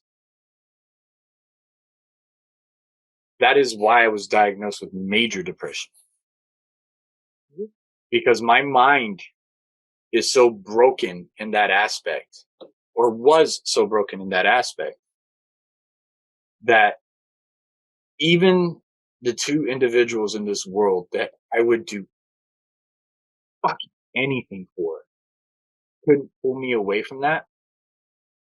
It said that something up here was definitely not working correctly. That also goes back to the point of, like, you can't compare your story to someone else's. You also can't compare your mental health to someone else's. Exactly. Something that's simple to someone might be complex to somebody else. You're extremely correct. And I'm going to repeat this again too, because I use this analogy a lot with a lot of my guests is, there's a lot of things when it comes to health that are very general in treatment. A broken arm. You and I break our wrists, exact same spot. We can both go to two different hospitals, two different doctors, and it's almost guaranteed that our treatment is pretty much going to be exactly the same, right? They're either going to set it, do surgery, whatever. It's going to get cast. Once it's done healing, cast is going to come off. We're going to go to therapy, and we're going to try to get it stronger until we're better, right? There's literally a general idea of how we're going to be treated. Even with diabetes, we both have type 1 diabetes. We both have to do the same regime, right? We have to take certain medications to make sure that we don't fall on or off the spectrum of the sugar levels. But when it comes to mental health, fuck that motherfucker. It's different everywhere. We'll just start with depression. When it comes to medications to deal with depression, I have friends that have taken 14 different types of medications until they found the right one. It's not even just depression. It's like anything. It's ADHD, depression, PTSD, anxiety, bipolar. They will stick you on all these different pills until they find something that works for you. Exactly. And that's a scary thing because there is no generalized treatment for mental health because of the disease. And it's really not talked about either. It should be a lot bigger of an issue than it is. 22 a day is a stigma. It needs to be fixed. Like, people talk about it, but nobody preaches it. Right. Here's the thing. So we should not be losing brothers and sisters to things that are preventable. One is too many. We should not be losing brothers and sisters. We shouldn't be losing anybody to things that are preventable. And really, the one common thing when it comes to mental health, the one commonality. Now, I say in the generalities when it comes to treatment, yeah, there's a bunch of different treatments for mental health, but the only one common thing when it comes to starting to get better with your mental health is to start talking about it. Is to open up to yourself first if you have to. When I didn't talk about my shit, I would blow up maybe twice a year, and it would be from something small. I would just lose my shit. I'd be fucking in a hole for a week. It'd be somebody told me that somebody comments something mean on Instagram. I'd be like, I'm gonna lose my fucking shit because I bottled everything up. I put it all way down deep and thought I could forget about it. And then that one thing just, everything blows up. Everything comes back. You can't just push it to the side. You can't just push it down. That's not healthy. That should tell you something, that there's something bigger going on up here than what you think. That we're allowing words, literally written words, that if we didn't give them meaning, would be scribbled on a piece of paper. We are giving them that much power about how we feel about ourselves. How fucked off is that? It's not a person with a gun to our heads. It's not a person with a knife to our loved one's throat. It's not anybody threatening anything to us. It's literally words on a screen that make us feel like we need to explode. When you really break it down, how fucked off is that? Words from somebody else that may or may not matter at all to us in our lives. Words have that much power over our mental health. You need to realize you give those words power. You give what happens in your life meaning. You have that power to be able to combat that idea. I know it's really hard to think about it that way because people are like, well, what if I really care about that person and they say something mean and it makes me feel really bad? Okay, it makes you feel really bad.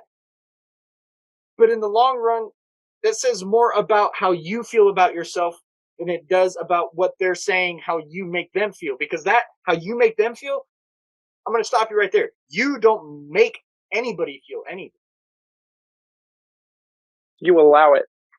They allow what you do, what you say, they allow it to have them feel a certain way. You allow what they say to have you feel a certain way. And once you realize that, you take away power from words. Mm-hmm. From an idea somebody might have about you, from an opinion. Fuck opinions. Opinions are like assholes. Everybody fucking has one. And if you don't, there's a colostomy bag that fucking stinks to high heaven. Sorry. Medical joke. I apologize. But seriously, man, I appreciate you getting into this conversation with me, man. Especially, I know I keep bringing up your age, man, and I apologize, but it says something about you, and that's why I keep bringing it up. It says something about your mental capacity and your, what's the word I'm looking for? Your maturity, your mental maturity when it comes to this kind of stuff. It says a lot about you, and it's commendable. And I want to say I respect you as a young man being able to do and talk about this as openly as you are. Especially someone that comes from the military service. Especially because you are a man. Well, I'm assuming you're a man. I haven't seen your people or anything, but I'm assuming you're a man. I identify as a Ford fucking Ranger. Thank you very much. There you go. So Ford Ranger. Okay, so you are a little gay. Got it. Whoa, I'm not squatted in the back. All right, calm down now. I'm kidding. It's a joke. It's a joke. Hey, civil service members make jokes. If you can't handle it, you can't handle the jokes, you can't handle the shit, get the fuck out the kitchen. It's just a joke. Get out, Karen. Yes, it's a fucking joke. Get over it. The fact that you're able to do this, brother, the fact that you're able to open up, the fact that you're able to talk about it, knowing that your peers are going to listen to this episode and hear your ideas and hear about the times you broke down and hear that all it took was somebody, a complete stranger, asking you how you were doing to realize you started to need help. That's huge. That's huge because now you're allowing your peers, people in your age range, people that can understand, and even older or younger, they're going to listen to this story and be like, holy fuck, I don't have to allow these things to take me over. Because this gentleman right here, he's only 22. He still has a long ass fucking life to live. He has found a way to not let it control him. It might control him sometimes. He might find a day where he doesn't realize it and he breaks. But he's allowing himself to know that he's aware that it could happen. He's not blind enough or strong-headed or thick-headed enough to just be like, no, I'm going to be okay. I'm machismo, whatever. You're able to sit back and allow yourself to feel, I guess is what I'm trying to say. And as a young man, as a man in general, being able to feel and let other people know that you are feeling, that's a huge fucking step in the right direction when it comes to combating mental health. And I want to commend you on that. And I want to say thank you. Thank you. I'm gonna switch gears here, and we're gonna go a little bit more on the lighthearted side. Bro, the only Dylan, what the fuck got you into social media, and why the hell are you posting videos? Well, shit, man. Honestly, after the ex-wife left, I needed a little hobby, so I just started making dumbass videos. It honestly started with a duet with Fitness with Brogan, and now she's my friend on TikTok, and I'd Snapchat her and make sure she's going to the gym. She said she needed a gym buddy. But she's got like 1.4 million followers, and she only follows like a couple hundred, I think. I don't know. So I feel kind of special. But so no, I did that, and then Hey, if she listens to this, just want to let you know, girl. Wink, wink. All right, keep going. Oh, look at how red he started. Yo, look at how red he started. No, she's God. got a whole ass man. She's got a whole ass man. But anyway. That don't mean you don't think she's cute. You can still have a crush on a woman and respect the fact that she has a man. Listen, my guy, 1.4 million men and women probably think she's cute. All right. Yeah, okay, yeah, but not 1.4 million are turning as red as a fucking lobster right now. I turn. All right. Besides the point. No, man, I just started doing dumb shit and I started getting followers. And honestly, like I was still at my low point when I started doing TikTok. And I was like, man, if I can help somebody smile or somebody laugh or just make somebody's day, at least I'm helping somebody else while I'm dealing with my own shit, man. Pulling somebody else out of the slump. Correct me if I'm wrong. Would you say that it almost felt like it gave you a little bit of a purpose? Yeah, in a way, yes. Kind of the reason why I did it. I started sharing my story in hopes that other people can learn from what I was going through. And people were telling me that it helped. And when people started telling me that it helped, it helped me feel that maybe I wasn't as worthless as I thought I was. If that makes sense. Mm-hmm. Made me feel like my story does have a purpose here. Even though it's shitty and I hate it, maybe there's more purpose to this than I originally thought. Oh yeah, for sure. When did you meet Adam? I saw the recall roster whole thing. I started following him when he was the recall roster. And I liked what he was doing, and I offered, hey man, like if you need help with this, I'm completely down. Like, so then him and I were friends or whatever. Then I think we duetted some of everybody's things. I think Adam and I kind of became close when everybody was giving him hella shit for like stopping the recall roster for a little bit, taking time for himself and his family. And I was like, because everybody was giving him all this shit, and he made a video like, hey, I'm taking time for my family. And I was like, hey, he's not fucking saying it, but everybody back the fuck off. Like, this man does so much for military members and veterans and suicide awareness and everything. Just because he can't fucking, like, he's taking a break for himself and his family and his mental health doesn't mean that you have to fucking shit on the man.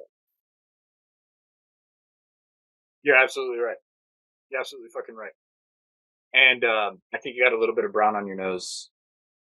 I'll let Adam know. Oh yeah. Yeah. I mean, I'll FaceTime him. You literally just you went straight up and kissed that ass. Oh yeah. No, I think I taste pennies. Oh I God. taste pennies. Oh, he's gonna listen to this and be like, "Oh God." He'll probably laugh his ass off. Yeah, no, Adam is a really good friend of mine. Adam, we love you. We love you, brother. We love you. I don't know what your asshole tastes like, but apparently Cody does. I'm Dylan. I'm not Cody. That's I keep calling you Cody. Called me that. I called you Cody twice. I'm sorry. I'm sorry, dude. Cody. I am so sorry, Cody. Holy shit. My iPad said 10%. Oh, I told you to fucking put a charger in it. Bitch, I'm moving it. Calm down. You literally We're going asked down me, a notch. You asked me, what do I need for this? I said, make sure that you have it on a charger, that you have a battery, and you have good internet connection. Well, listen. Now we're good. All right. Okay. You know what? Yeah. Fucking 22-year-olds doing whatever the fuck they think they know is fucking right. Oh, yeah? Is that so? Nah, man. I really do appreciate you coming on the show, brother. And I appreciate you sharing your side of the story. I appreciate you opening up and not being afraid to have the conversation. I think a lot of us, all of us, male, female, civil servant, first responder, human beings need to have these kind of conversations because we need to make it normal to have these kind of conversations. We need to make the uncomfortable conversations not so fucking uncomfortable because they don't need to be. Too often we're okay about sharing our happy times. We're okay about being angry. We're okay about showing the world, fuck you. But when it comes to, hey, I feel really shitty about myself, we go into the fucking closet. We don't let anybody see it. That's why I'm kind of upset the video that I posted that like was TikTok sees me like this, but I'm like this sometimes didn't blow up because I wanted to promote that just for the simple fact that it's so like this. I'm going to tell you something. But none of my stuff that's like that blows up. Nothing mental health wise on my page blows up like that. Dylan, I'm going to tell you something. I have noticed if you're not shaking your ass, half naked, blonde hair, blue eyed, good looking fucking beard, 22 years old. If you're not that, and you talk about my mental thirst health, traps blow up, but my mental health won't. Right. Because what is it? It's the uncomfortable conversation. People go to TikTok to get away from that. People go to social media to get away from that. Right. They don't want to be reminded of what life really is and the shit that we really have to deal with. Trust me, bro. Go look at my page. Go look at my fucking page. There's a couple of videos when I talk about mental health that blew up. Maybe 3, 4, maybe. But you go to some chick in her bikini standing by the fucking pool. Bitch has 1.2 million followers, and all she talks about is, I don't know if I want to truly or a white claw. Look at my new Sheen bikini. Yeah, Isn't it so nice? And it's like, we're gonna blow up. No, bitch, I'm too worried about blowing my fucking heads out right now. I don't want to see your fucking string bikini. You know what? Actually, you got a nice ass. I'll put, yeah. Follow. Follow. Oh, what the fuck, man? What is wrong with today's society?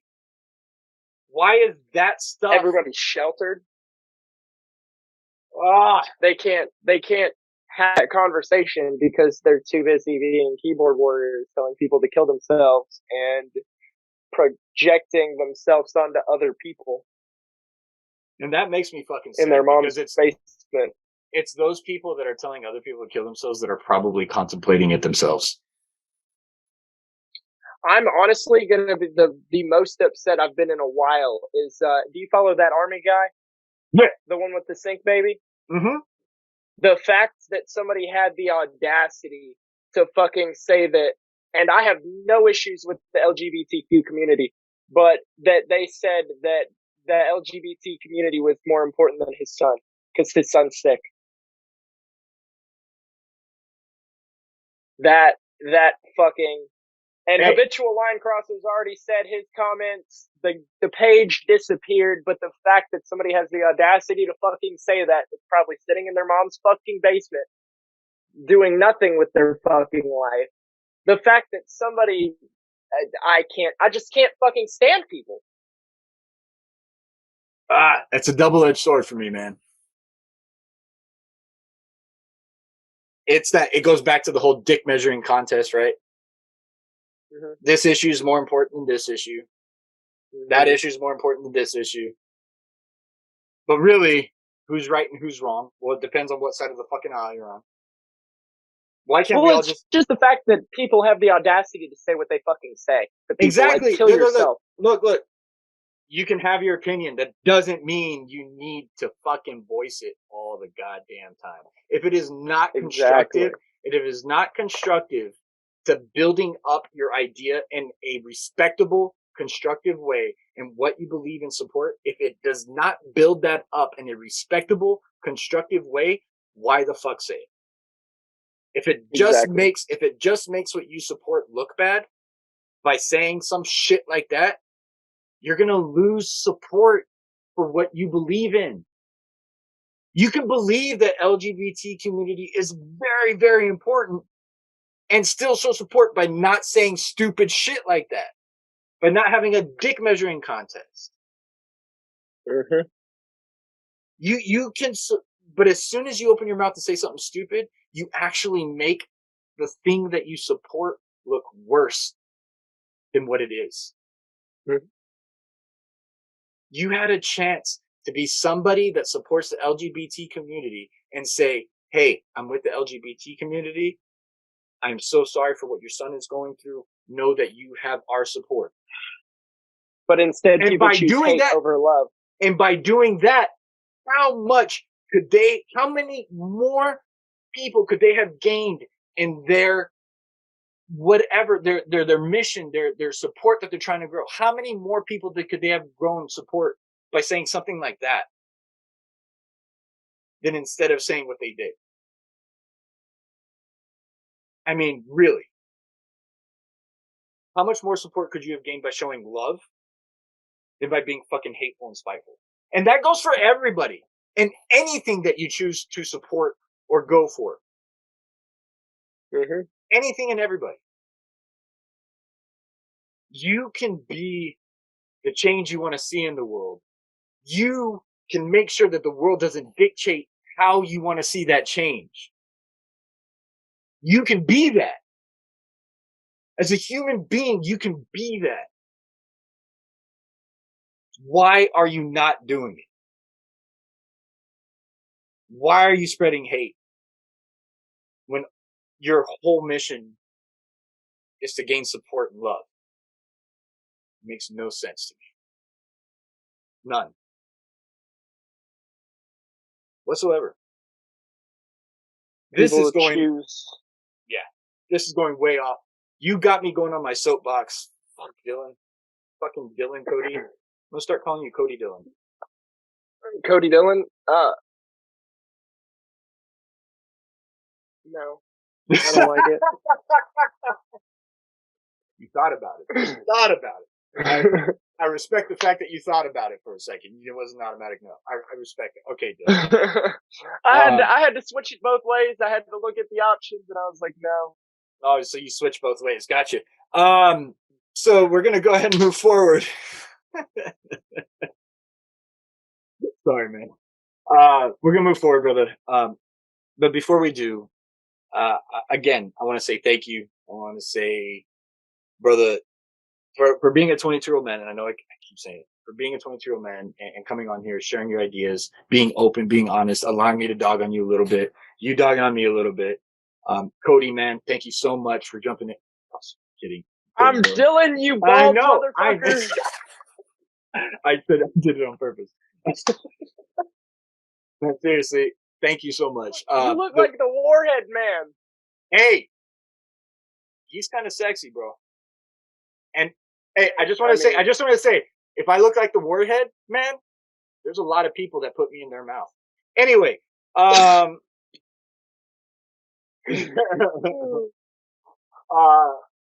I got off track now. It's true. It's true. If I look at the Warhead Man, there's a lot of people that put me in their mouth. I usually end the show with 3 questions, man. And the 3 questions can either spark another 10, 15-minute conversation. It could be one-word answers. There's no right or wrong. It's just an idea. It's just to let the What Makes Us Fire family know and anybody that's listening kind of get a better idea of who you are. Cody, the real Cody, the _real_ Cody, has his own podcast, right? We won't call it What Makes Us Fire. We'll call it the Real Cody Podcast. And he didn't catch it. I was hoping you would catch it. What? I said we'll call it the Real Cody Podcast. Oh, yeah? Yeah, you didn't catch it though. We'll call it the Real Dylan Podcast. Oh, will we? And but you're the host of the Real Dylan Podcast, or the only Dylan Podcast. And there you go. I thought the, this was an actual dude. I thought there was a Real Cody Podcast for a second. No, you had me fucking going for a spin. Well, it's not that hard to a 22-year-old kid, but he's dogging you on your age and everything else. He's got jokes. All right, Mr. Clean, go back to the commercials. Hey, again, bunch of women use me. That's not always a good thing. I'm okay with it. Continue. What are the questions? Son of a bitch, we're never gonna get this fucking podcast. What Makes Us Fire family? I hope you're laughing your ass off because this is fucking hilarious. Oh god, the only Dylan podcast. You're the host, but your guest is yourself. What's the one question you would have asked yourself, and or piece of information you would have liked to have shared that maybe we didn't touch on? Well, Dylan, what do you think? I don't know, Dylan. Shit, I don't know. We covered a lot of bases. Like, I think we had a full field. Oh, we did. You even had to go do work in the middle of the fucking podcast. I know, right? Like, real shit. Like, yeah. Some people don't do that anymore. Guys, I want to introduce you to blue collar work. It doesn't end. You have calls and you have to go there. It's not at home. There's no computer that I type in, hey, HVAC system work. Oh, there's actually some that do. Being a firefighter, I do know that there are some of those. All right, well, our apartments aren't that fancy. We're not up in. Is there a piece of information? In Kevin Gates' crib. No shit, right? Is there a piece of information you would like to have shared that maybe you weren't able to share, or words of encouragement? Like, I don't know, something smart. It's honestly, when I was a kid, I always used the mentality of it's easier to act dumb than to be smart because I got bullied for being a nerd when I was younger. But that's honestly not true at all because I could have probably gotten a fucking ride to college if I wanted to instead of just going out and partying and acting stupid. Like, literally, my last year of high school, I let somebody cheat off me and still got a 90%. Like, it's easy to, I told my teachers it's easy to lower your standards so that people expect less than it is to give them your actual standards and them to expect you to strive to that every day. Or expect more. Exactly. It's a lot easier I want to say give it your all, honestly. Like, it's easier not to, but at the end of the day, it's more beneficial if you do. That goes to this little saying that I've been saying a lot lately. Everything in this life worth having, absolutely worth having, is not easy. Mm-hmm. Keep going, keep pushing. It's worth it at the end. Trust me. Anything in this life worth actually having in this life is not fucking easy. It goes for your mental health. And you won't realize that until you see the finish line. Right. And that goes for mental health. It goes for money. It goes for your relationships. It goes for friendships. Shit, even goes for a marathon. Exactly. For fucking yeah. If you want to finish it, you got to keep going. And it's worth it at the end. It's not easy. But if it was easy, everybody would fucking do it. That's a fact. I like that, man. And I appreciate you saying that. And I appreciate you acknowledging the fact that you kind of fucked up in that department. But it sounds like you're making up for it now. Mm-hmm. And it takes a lot for somebody to admit that they were wrong for how they grew up, that they should have done better, and that they were capable of doing better. They just chose not to. that you take responsibility for making that choice says a lot about you and Mhm. your character. That's why I wanted you on the podcast, man, because I noticed that your character and who you are, even as young as you are, and you know, the life experience that you are still yet to have, the fact that you're able to realize that about yourself and take responsibility for that says a lot about your maturity. It says a lot about you as a man, and I respect that. My Having second gray hair question. because I'm wet wise. Did you just say you have gray hair? Oh, I have a shit ton of gray. I don't know if you can see it in the Yeah, camera. I can see that. At least you have hair, motherfucker. Anyway, The girls love to play with it. You wouldn't know. I'm sorry.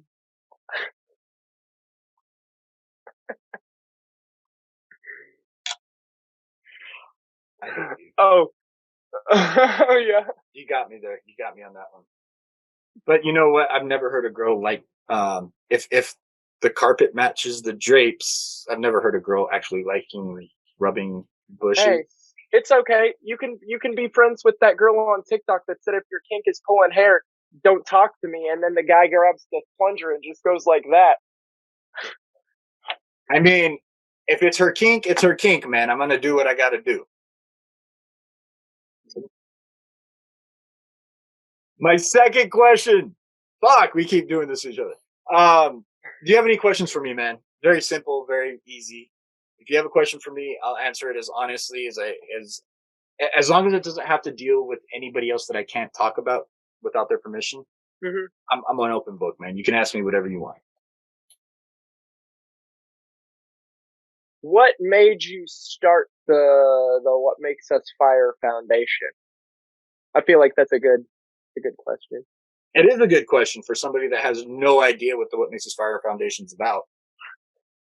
I totally know exactly what it's about. I just want you to explain to the viewers. Viewers and listeners, again, for anybody that's new, if you don't know what the What Makes Us Fire nonprofit foundation is about, we are a nonprofit foundation that is dedicated to helping our civil service members, be it military or first responder, active retired veterans, and our volunteers get inpatient mental health treatment.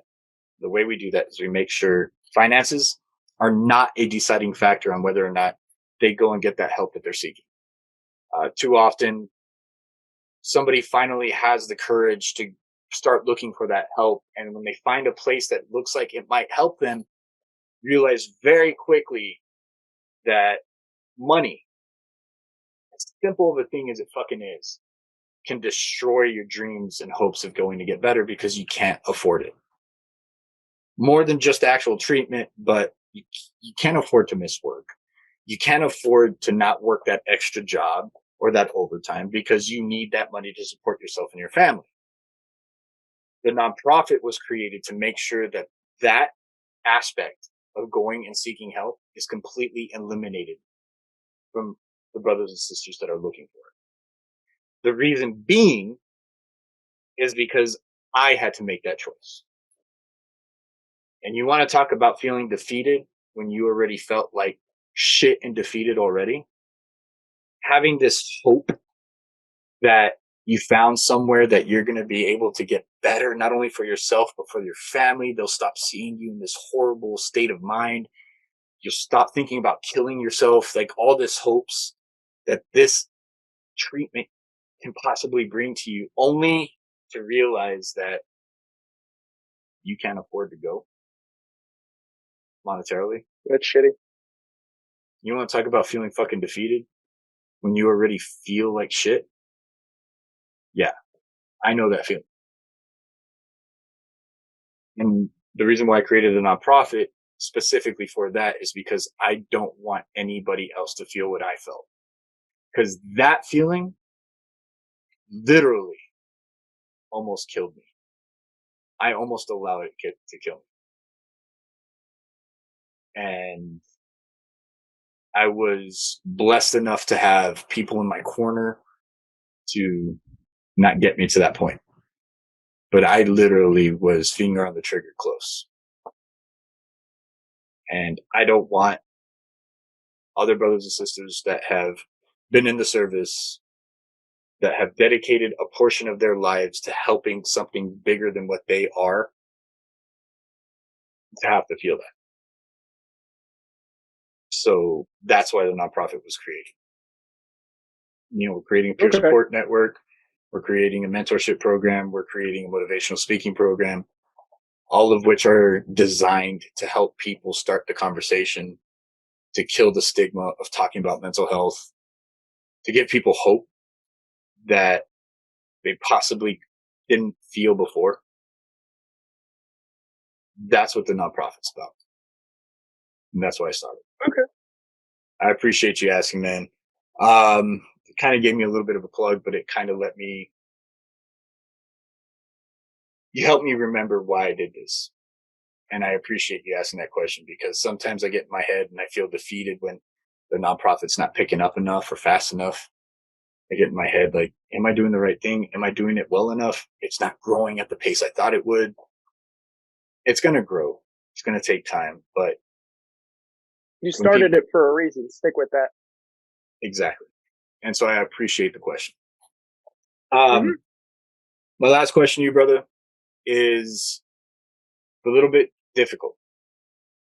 You're on the podcast, What Makes Us Fire. Now, a lot of people hear this podcast and they hear the title and they're just like, am I going to be listening about firefighters? I mean, obviously there's a Maltese cross and everything. I'm a firefighter. Yeah, I'm going to talk like a firefighter, right? But when I say what makes us fire, I mean, what makes us civil service members? What makes us the type of people that knowingly and willingly sacrificed a portion of our lives to something greater than ourselves for other people? What is it inside of us that allowed us to make that decision to do it?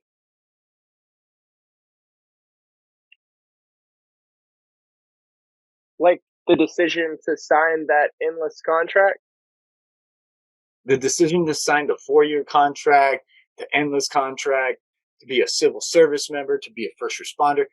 The decision to dedicate a portion of your life, no matter how short or long, to making sure that what you are doing is for more than yourself. Honestly, I think everybody has a different reason. That's why it makes us the 1%. I don't think there's a specific reason or everybody would have that answer. I think everybody has their own unique reason, and that's what makes us family. Because I would take a bullet for any one of my brothers and sisters in arms or first responders or anything like that. The reason why I ask is because on a day-to-day basis, man, we see it in general public. There's so many differences, ideas, views, religions, ideologies, skin colors, races, ethnicities, tones, whatever, cultures that are constantly clashing in the general pop, right? I mean, they are clashing in deadly ways, not only here in North America, but around the world.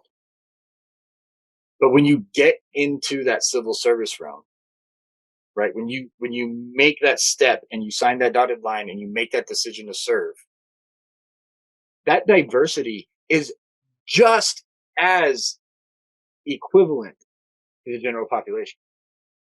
There is just as many diversities, cultures, colors, religion, skin, whatever. There's just as many differences when you make that step into that civil service realm. But yet, even with all those differences, like you just said, you would still be willing to step in front and protect your brother and sister. I don't see a color. I see somebody else in uniform.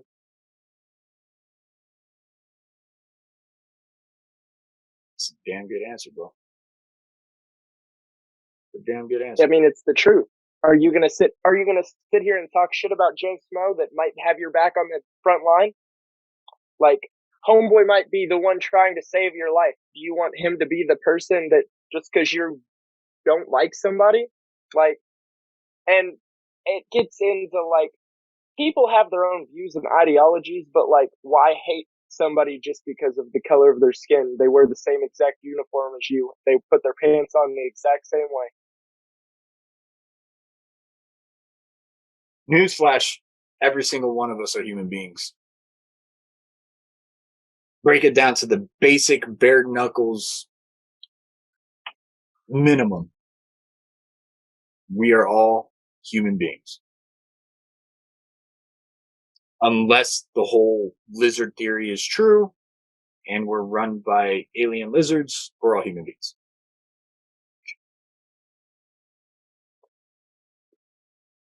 And I think because a lot of us are able to do that,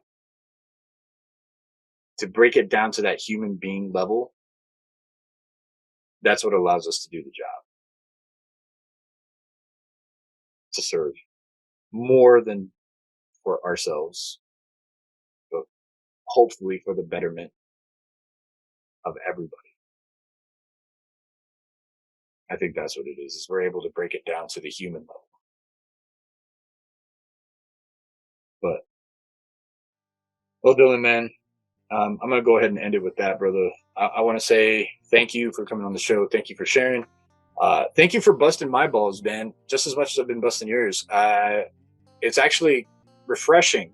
I like it when somebody else can kind of go back and forth with me, man. I haven't had that in a while. A lot of my guests, they just let me bag on them. I'm like, come on, man, I'm waiting. Come on, Oh, cop. no, I'm not that kind Come of on, person. cop. I'll give you, Good. if you're going to give me shit, I'll give it right back. Hell yeah.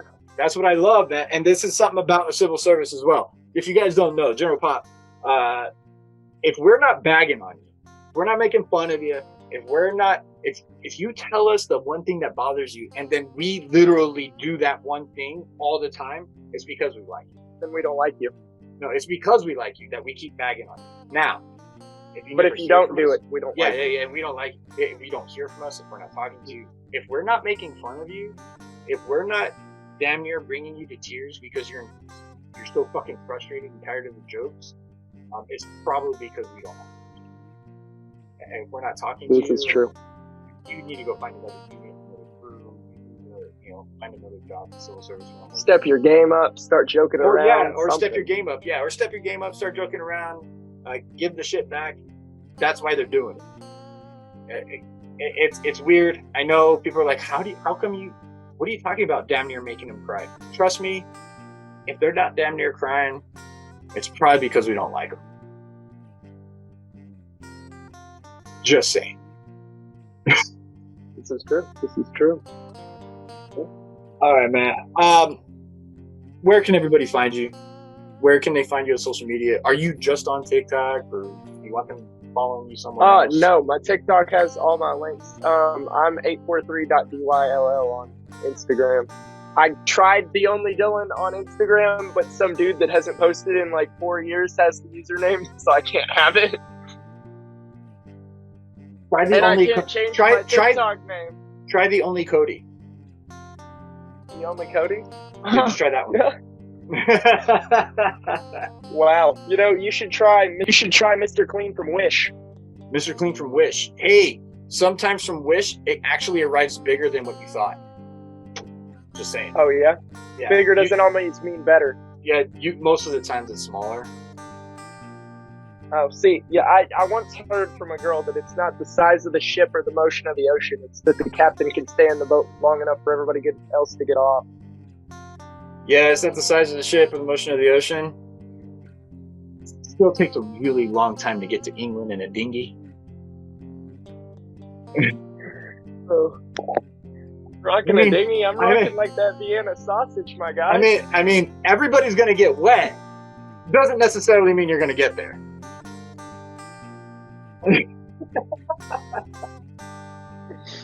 Oh shit.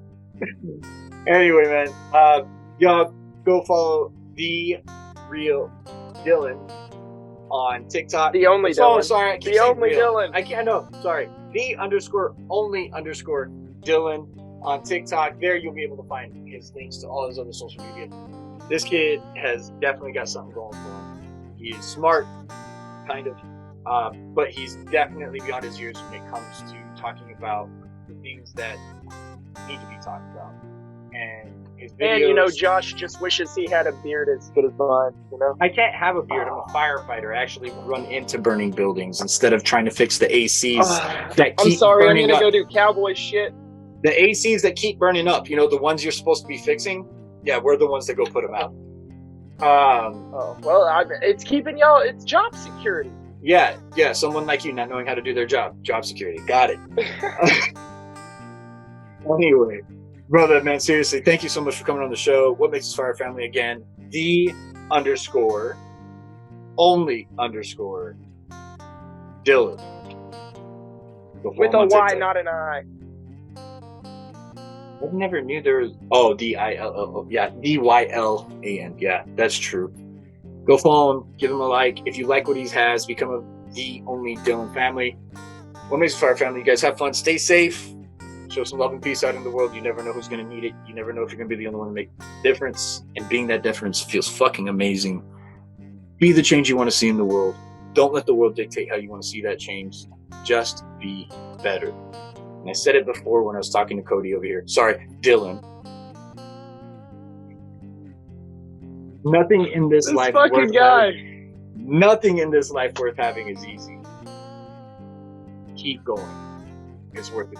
Like hair, it just goes away. Fuck you. Much love, y'all. Later, buddy.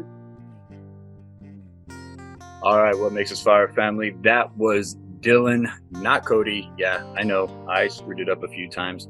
See, here's the thing. I was going back and editing everything. He never corrected me the first time. So it's kind of his fault, right?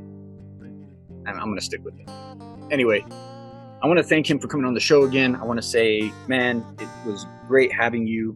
Thank you so much for sharing everything. You guys, we went through a lot of personal ideas and thoughts of what exactly it was that is mental health and what it means to us. So, again, you know, take from it what you can. I hope you take a lot from it, in that there's things that we can do to become better people. And I think Dylan is on his way to becoming very aware. And I thank him for sharing. I thank him for being open for it. This is that time of the show that I let everybody know that if you find yourself in a crisis right here, right now, and you need someone to talk to, What Makes Us Fire endorses the National Suicide Prevention Hotline, where it is completely free, anonymous, and confidential. If you find yourself needing help, give them a call. The number is 1-800-273-8255. Again, the number is 1-800-273-8255. If making that phone call and talking to somebody just isn't there for you yet, we here at What Makes Us Fire strongly recommend you check out suicidepreventionlifeline.org. There you will find a multitude of resources to help you get better with your mental health. It's not that hard. I know it seems like it. I know it feels like it. But just starting the conversation can save your life. What Makes Us Fire Family. Please follow us on all these social media sites: TikTok, Instagram, Facebook, Twitter, Snapchat, House Party, wherever, however, with the tag at What Makes Us Fire. You can also email me at whatmakesusfire@yahoo.com. You can also check out this podcast on YouTube, where you can see the ugly faces behind the pretty voices. Also, check out WhatMakesUsFire.com, where you can learn a little bit about the What Makes Us Fire nonprofit foundation. Y'all, we are a baby foundation. We are still looking for donors, donations, and sponsorships. So you out there, if you know anybody that would like to make a donation to the What Makes Us Fire nonprofit foundation and or become a sponsor of the What Makes Us Fire podcast, please, please, please reach out at WhatMakesUsFire.com. We also have an event coming up soon, so stand by for that. Check out all the social media sites so you will learn about the large event coming up in October. So yeah, that's it. I'm going to head out. It's hot outside, and that's where I'm recording the outro for this episode. Yeah, it's really fucking warm. Like, really warm. All right, I'm going to go inside now, y'all. Much love. Peace.